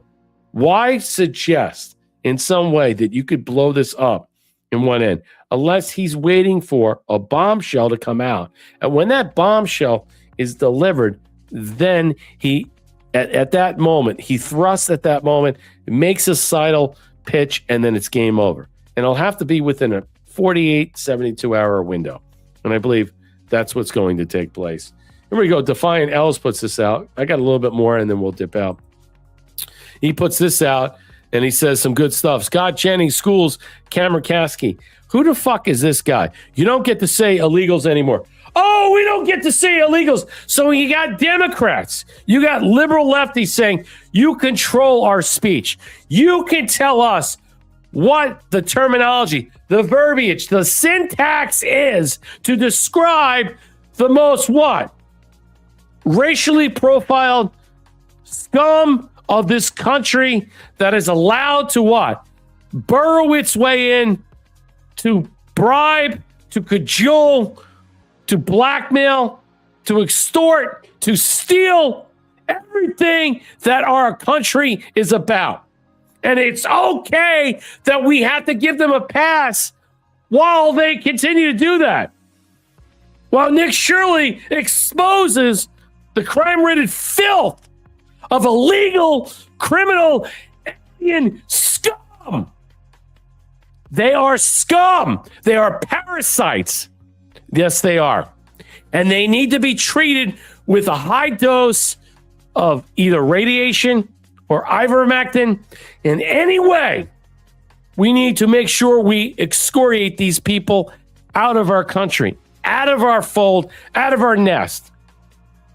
I am so sick of people like this telling us the proper terminology and how to speak about black people. Well, there are black people and there are niggers.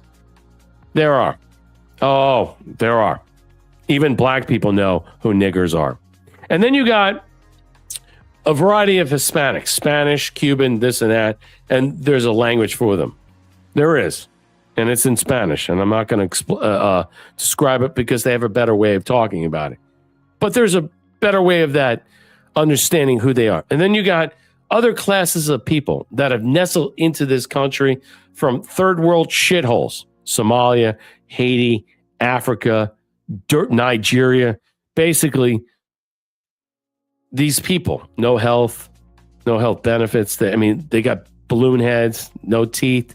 I mean, how the fuck did they get in this country? Who are these people? And they're making millions of dollars off your back, stealing from you. It's embarrassing. And then when you have a white, young, illiterate adult speaking in this matter because he learned his education from Columbia University, which is Palestine, USA, or what have you. I mean, look, the bottom line is they're basically trying to what? Convince you that we have to change our protocols on how to speak about these people. No, we don't. We need to call a spade a spade. Okay? Third world scumbags.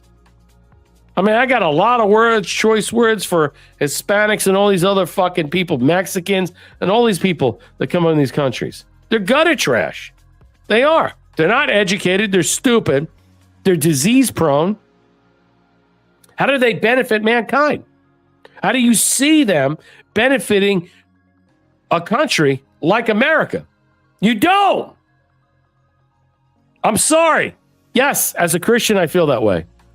There are just people like I said, owners, managers, workers, and everybody else is going to be delineated with, dealt with.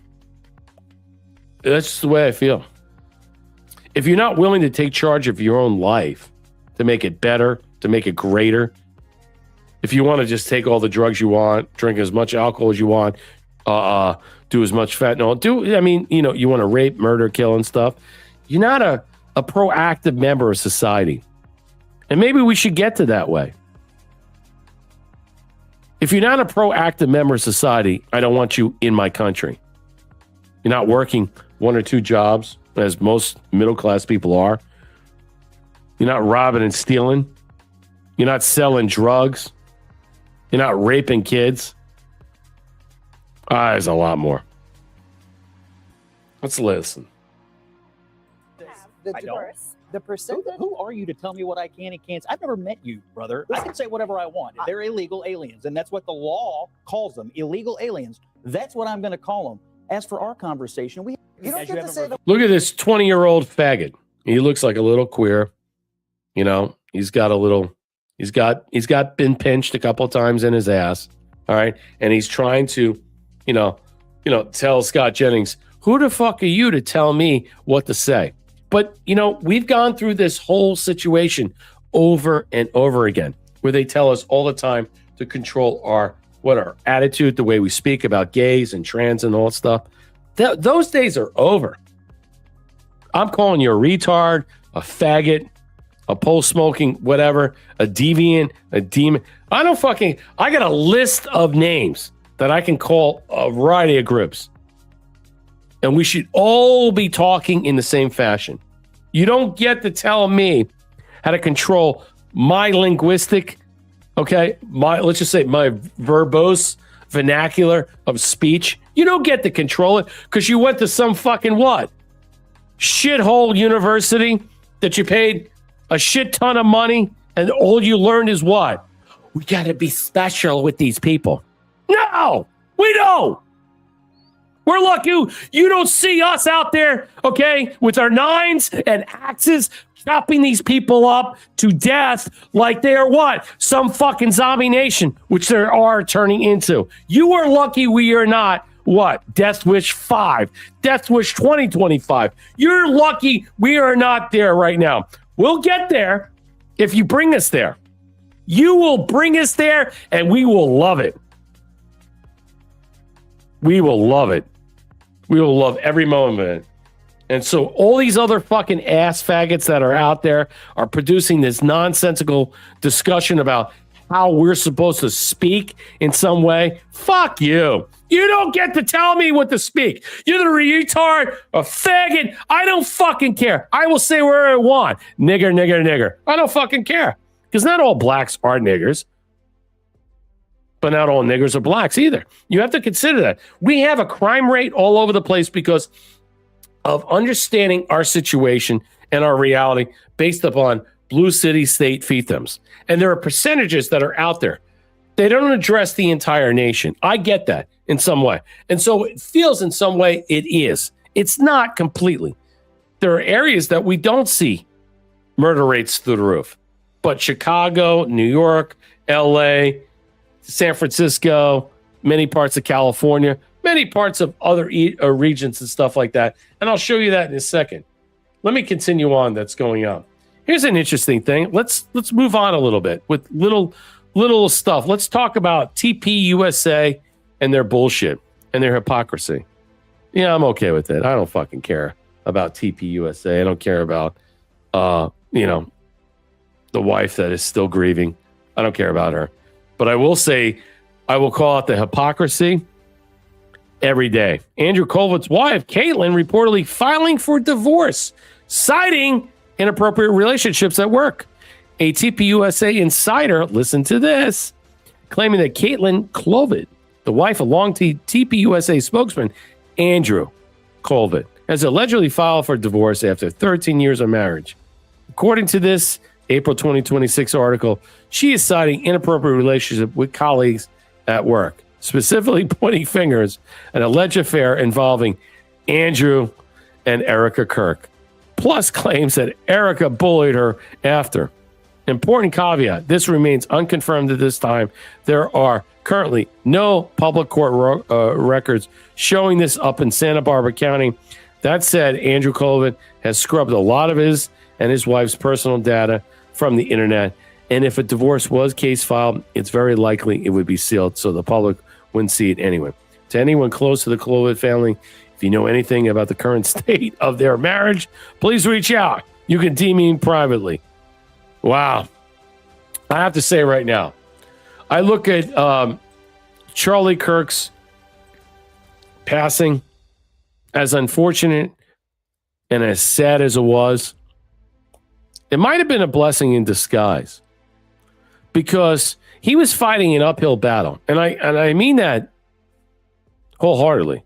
I don't want, in some way, I also believe that I think he's still alive, but that's just me. But what I say is in some way, the whole TPUSA has been so upended in so many different levels.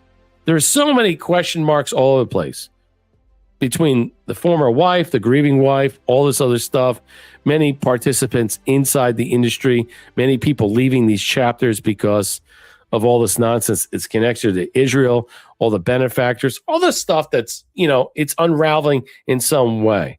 It's like an evangelical church that has been rotten within with corruption, bribery, fraud, adultery, and that's the way I look at it. It's been completely just like, rotten overall. And maybe his departure, whether it was timely or not, was allowed to pass in order for this next phase to take place in some way. I'm not sure. I don't know. I just don't care. I don't support it. I don't look at it. Them keeping his name alive is disgusting. It's embarrassing. And if it is true that Andrew is hooking up with the former widow of Kirk, and this is one big fuck fest party over there, like it's a Mormon holiday. I don't know. I'm just disgusted in some way. I just don't care. I would urge people not to sign up, not to participate. And we see many young people realize the things. I get people reaching out to me all the time saying, what do you feel about that? As I'm a young buck, blah, blah, blah, this and that. And I'm like, my personal feelings about TPUSA, stay far away from it. But that's your own choice. That's your own persuasion in some way. I go, there's nobody there to right the ship. The ship is completely, let's just say, upside down like the Titanic. It's sinking, or some type of what's that movie, the 1970s movie where the ship just gets tidal waved over, and I forget that movie. It's a classic movie. And it's basically survive or die, going through fires and all these other things. I don't know. I really don't know. I don't care. It's not, I don't swear at that altar. And so I would tell people in so many different ways, watch your ass, and think for yourself, figure it out yourself. Don't look for me to get, thank you. FL John 48 coming in. Yes. One of my classic movies, Poseidon Adventure, the original, not the second one, which with what was it? The British guy, McCain. I forget the guy's name. I mean, honestly, the Poseidon Adventure original was fantastic. Yes, it was great. That's what I look at. That's a good, thank you, Jolene, FL John. That's how I compare TPUSA. It's this floating enterprise of great music, great stuff, all the stuff, and then one moment it gets turned upside down by a tidal wave, and it's now it's a risk game of survival. It's a risk game of survival. That's the way I look at TPUSA. It's the new adventures of the Poseidon Adventure. That's what I consider it. That's just my opinion. Yes, Shelley Winters. Good one. There's other goods. Gene Hackman was in that movie. He played the priest. Remember that. There was a lot of great actors in that movie. Poseidon Adventure. Yes, Gene Hackman. Yep. Great movie. Go watch it. The original. But I look at TPUSA as the Poseidon Adventure. How I see it, because it's now been turned upside down on a dime in a moment. And it looks like all the people that are inside them are the people that are trying to scurry out to save their own ass as they flee a burning ship, a ship that's sinking, a ship that's on fire, a tidal wave of events that they can't control. Yeah, exactly. Great, everybody out there. You're all listening. Trump won. Trusty Turnip. Good to see FL John. You're all listening. You're paying attention. I applaud you because you guys are all smart and you're all a part of what I'm trying to suggest in some way. All I'm saying is making a comparison analysis. You are the arbiters of how you see that discussion in some way, whether you like it or not. Neff is sussy too. Yeah, I mean, look, what I'm saying is I look at the institution. It's been turned upside down on its head. It's not what it was. It will never be what it is. And it's a sinking ship where everybody's trying to escape this death trap. So AOC ridiculed for a wild black claim that Black Americans created democracy. Let me just say this. So when did they have an opportunity to, in some way, according to her, create democracy? Was that when they were in change as slaves? Because all we hear all the time is that blacks, not Black Americans, Negroes or North Africans, South Africans, all these people that came over on many boats and institutions by other blacks that were trading slaves onto, all right, our future America and many other different continents in some way. We're all clamoring and crying about what? Reparations. So when did they have time when they were in change? So either they were slaves back then or they were behind the scenes and it wasn't really our white enterprises of European descent creating the Constitution. So when did this happen? I mean, the idea that we had to go through this emancipation, why did Lincoln free the slaves if it didn't need to happen? So this choice idiot with buck teeth looking like a horse can't shut the fuck up. I mean, honestly, you can't stick enough dicks in her mouth to swallow enough cum for her to shut up. This woman is batshit crazy. I honestly believe she is what that terminology that President Trump puts out there all the time. She is put there to be the most ironic, stupid fuck congressman out there. I really do believe that she is one of these people that were being staged, that are being forced out. What's the terminology? I know Marshall always picks that up. You guys all know that. What is it? Central casting. Is she central casting in some way? Apparently, she won the job as an actor, but who's she working for as central casting?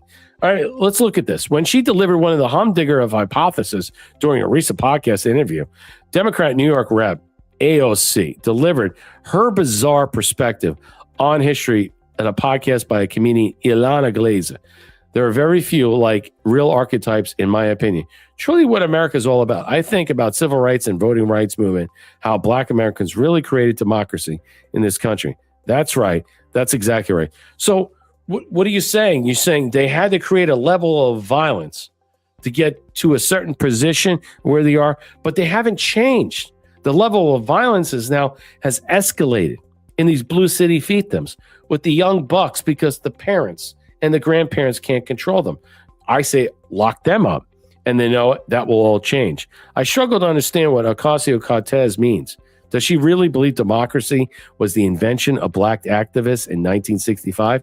Surely the Constitution or the Bill of Rights deserve some credit in reshaping American governance. No, what it was is that LBJ, okay, reasserted the Article 2 provision in the Bill of Rights. Okay, giving them a leg up over white people, giving them a leg up in districts where they would populate like cockroaches, they would spread their disease, and they would continue on where the Democrats would ultimately have control as what? Laying waste to their own what? Scenario where they control the foundation or whatever plantation that they came from. One might give some credit to pre-revolutionary war figures like William Bent, the founder of Pennsylvania, and the singer of Colony Charter Provisions, how they, Black Americans, literally made something from nothing. It is just beyond me. I think about how Native people survive. Okay. I wonder her being this gloriously stupid is painfully in some way. Yeah. She really thinks Hamilton, the musical, was a historically accurate representation of early America. The frightening thing is that most educated people in the U.S. are taught this nonsense at college. Yes, that is true. So many things are beyond AOC, including truth, rational thought. Yeah, Glazer teed up. I mentioned genocidal frameworks before, like a growing up as a Jew, as a minority, where I grew up, and I'm going up as I'm going to a Hebrew school and learning the Holocaust. I was like, this is crazy. It wasn't taught in school. And now I'm not sure it was taught in school now. But you know, the way I come to understand the system is like there's a spectrum of true democracy. Like you said, Black people and Black Americans in this country have been building since they were captured and brought here. We weren't a democracy until 63 and 65. Look, I think in some way, the idea that she's trying to pass, that the reality is that, look, wait a minute, either they were slaves and they were brought here and then they were freed and unchained to be able to change democracy in some way. But there has to be a morning after. No, I agree. Number one song after that. I agree with that. Let me show you what the Black culture has taught us. Let me show you in some way the culture in some way that's given a pass because of the color of their skin, the opportunities that were passed up, and what the 1965 Voters Act has given them. Her name was Isabel Straub. She was 19. She loved books. Her family called her Bella. She was tied to a bed with a toe strap and tortured for months in East Charlotte, North Carolina apartment. Let me tell you something right now. There was somebody else that was murdered on a train from Ukraine, Irana Rutska, by another Black with mental disease that was let out of jail multiple times. Multiple broken bones, stab wounds, rape repeatedly. Her mother, her mother said she screamed and screamed when she found out Thomas Hamilton, a violent repeat offender, is charged with first-degree murder and first-degree rape. Months after, she was alive in there for months. Say her name, Isabella Straub. We do not have the likes of her. Who CMPD says was raped, I'll be right back. Tortured and murdered inside this East Charlotte apartment. You know, she was 19 and she just appeared in her picture so vulnerable. 24-year-old Thomas Hamilton has been charged with first-degree murder and first-degree forcible rape in connection to Isabella's death. Court records say last Friday morning, Hamilton called 911 from this QT near his East Charlotte apartment. He reported that Isabella, the woman he says he was dating, had a heart attack during sex and stopped breathing. Officers found her tied up in a bedroom. The medical examiner later finding that Isabella had several broken bones and stab wounds. Documents say detectives learned she had been tortured over several months. They say she would have been physically incapable of providing sexual consent, hence the rape charge. What I suspect is that he isolated her from her family and friends, more than likely, and that is one of the first tactics that abusers do. Now, B. Cote's nonprofit Impact Plus actually has a different approach to domestic violence prevention. They actually work with the abuser, counseling them on their choices and how they justify committing that domestic violence. As it relates to Thomas Hamilton, we understand, and I did some checking that. So again, I ask you, do we have a nigger problem? Do we have a justice problem? Where a lot of these crimes in North Carolina, are they just sectionally or intersectionally related? In Chicago, I mean, they had 500 shootings over the weekend, over the past week. It's New York, LA, North Carolina. Do we have a Black problem? Do we have Black people that are in charge that are allowing this grotesque violation of our Constitution where they have no problem allowing people out there knowing full well they'll kill white people in so many ways? Or do we have to face the fact is that, you know what? No matter where we are, no matter where we go, we have to deal with the black contingent problem. I think that's the issue. I deal with it all the time right here in Tampa. And let me show you what I mean about that, because this just happened over the weekend. Right here in Tampa, just north of me. All right? And it was ugly. Tampa police raid teen mob takeover at a waterfront park, arrest 22 kids. We're talking hundreds of kids out there, young as 12, with guns and drugs. Where are the parents? Where are the parents? They don't fucking care. Fatherless homes, fat, drug out, fucking pimped out fucking mothers. They don't fucking care. One vehicle seized, bike squads, patrol teams, and the Department Air Service could not coordinate in real time to clear the streets that the mob had blocked. Bodies and vehicles. Rapid mobilization, deliberate escalation into violence. There's many different things that are happening in so many ways that these things are going on and proliferating on social media accounts. The timeline connects in the 2020 playbook after George Floyd. They're escalating. Easier optics. Someone is putting this out there for them to do. Lower legal risks. No. Throw the book at them. Arrest the parents. Look, these kids, you're 12 years old, 13 years, carrying a gun. You're murdering, stabbing, raping. You go to juvie. All right? And then after you're 18, we evaluate you. And maybe you get a pass. But maybe, you know what? You don't. I mean, where are the parents? They're not teaching these kids anything, and they're allowed to act like this. This happened this weekend. Money flows matter. National Foundation pour hundreds of millions into youth justice reform, and that means reduced prosecutions and data collection. I'm not saying throw away the key and let these kids rot in jail for the rest of their life, and then when they actually get out in their 40s and 50s, they're completely just what? Fuck. All right. I think in some way there has to be some rehabilitation, but the way I look at it right now, we're not enforcing justice. We're not enforcing the rule of law. The viability of understanding is that the parents need to be held accountable simultaneously. And then from that purview, that's when you move forward on how the justice from this will continue on. Who are watching these kids? How is 12 and 13-year-olds getting submachine guns? How are they getting weapons? How are they raping people left and right? Who is watching these people? What type of school and education they're getting? Again, we look at it as some myopic viewpoint of understanding how this is because how we were raised.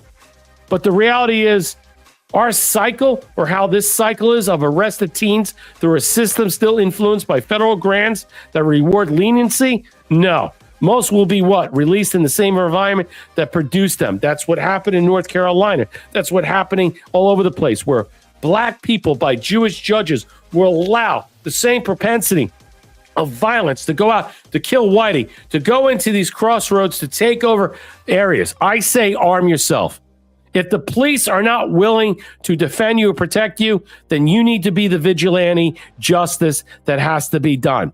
I say to you right now, we need new laws on the books for Good Samaritan rules to protect our what? Our individual self rights and our own what? Because all we need to do is what? Take them from the books, dust them off, enhance them. President Trump makes a proclamation to expose the executive order of what they are. And that will what? Give you a providence in some way to make sure that if you are out and you are armed and protected, that you could take down the armed criminals that are raping, murdering, robbing people without what? Without retribution. Because that's the bottom line. A lot of people are scared to do anything because they don't want to be convicted in the court of law.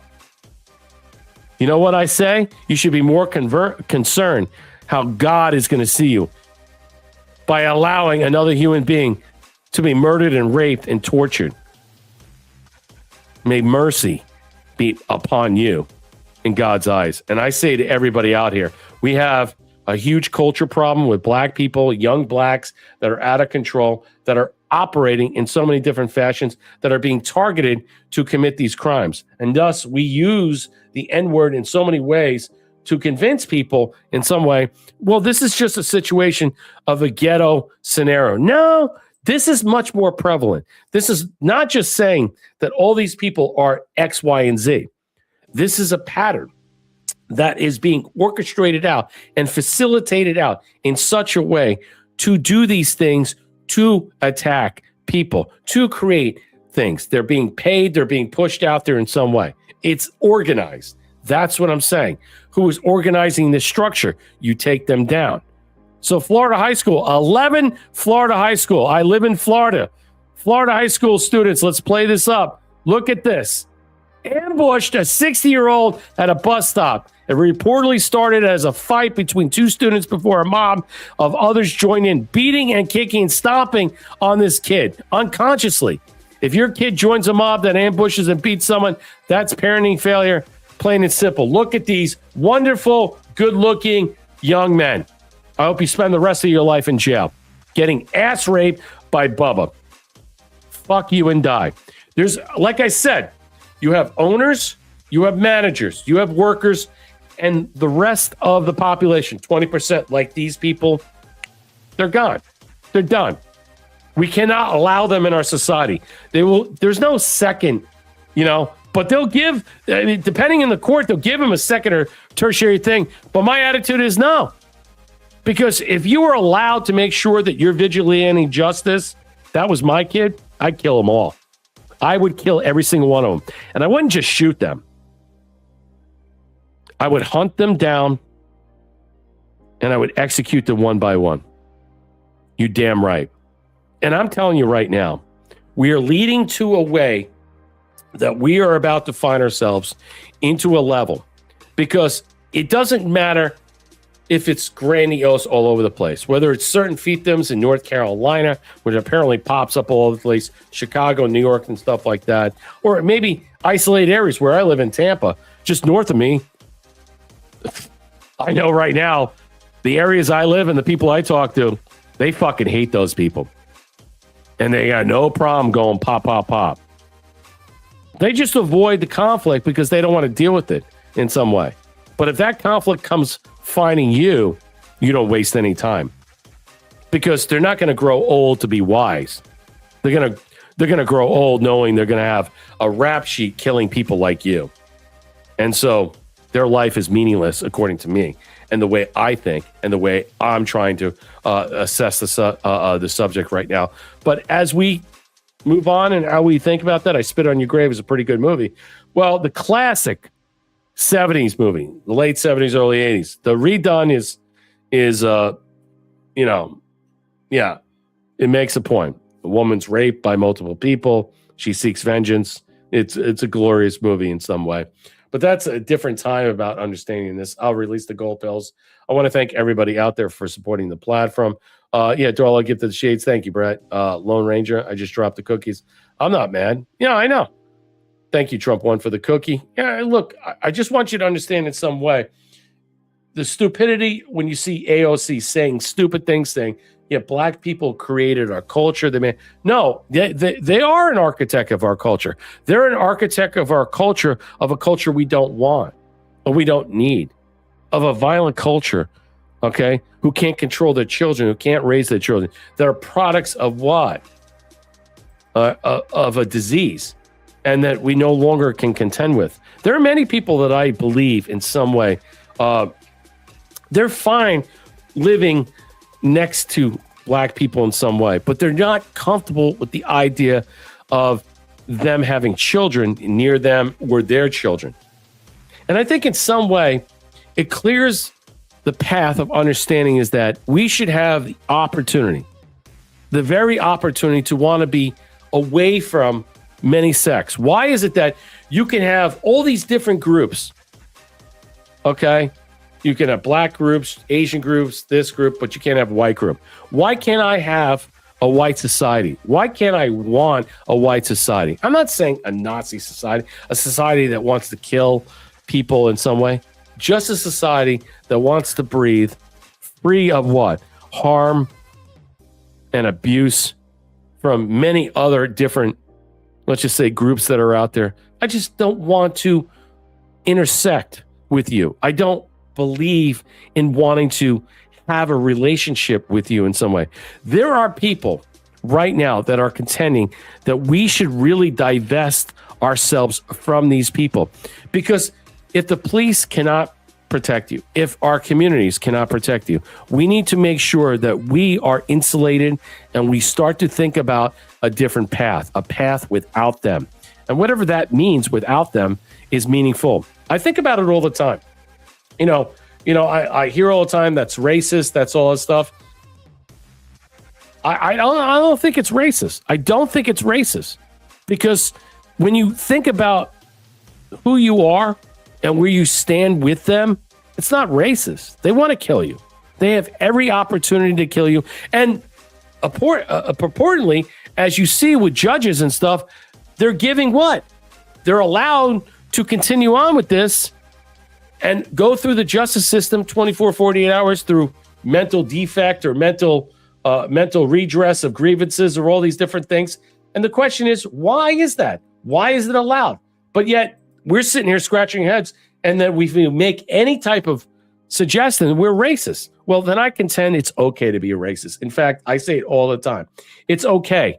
There are illegal criminal alien scum that are here to replace you from all third world nations, whether black or brown people, to replace the white people. We also have Black American citizens in this country that are not educated, that are not fully rounded. They don't have any type of moral support, and they're completely bereft of emotion, of feeling, of sympathy or empathy, and they have no problem killing you, the white person. We have many other different groups that are out there. So we have a multitude of scenarios that we're facing down.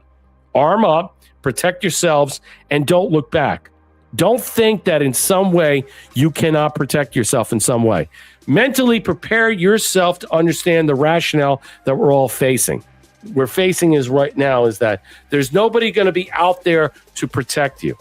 As much as you think there is not. It's only you. It's only you. And you have the choice if you want to protect yourself. You know what? The idea of suicide, which is antithetical to what, Christian doctrine is, I would say it's not so dissimilar. If you don't want to protect yourself, if you just want to go out and allow yourself to be murdered and killed and raped and stuff like that, I think that is the same thing as suicide because you're not preparing yourself. You're not thinking this through. I dropped the gold pills. Hope you like the show. Let me turn off the music. I know some people are like, turn off the music. I want to thank everybody out there for supporting the platform. That is Thea, Wood USA, and Darlell for dropping all the stuff. Yeah, I appreciate all the support out there. I hope you guys understand where I'm coming from. I think ultimately that when people say stupid things, they find, yes, suicide is sacrilegious. And it's duplicitous in a lot of ways because if you're not protecting yourself, if you're not protecting your body, supporting your body, if you're doing drugs, you're overindulging in all these different things. There are suicide by levels of things that you are doing to yourself and doing harm to you that will fastidiously increase your death.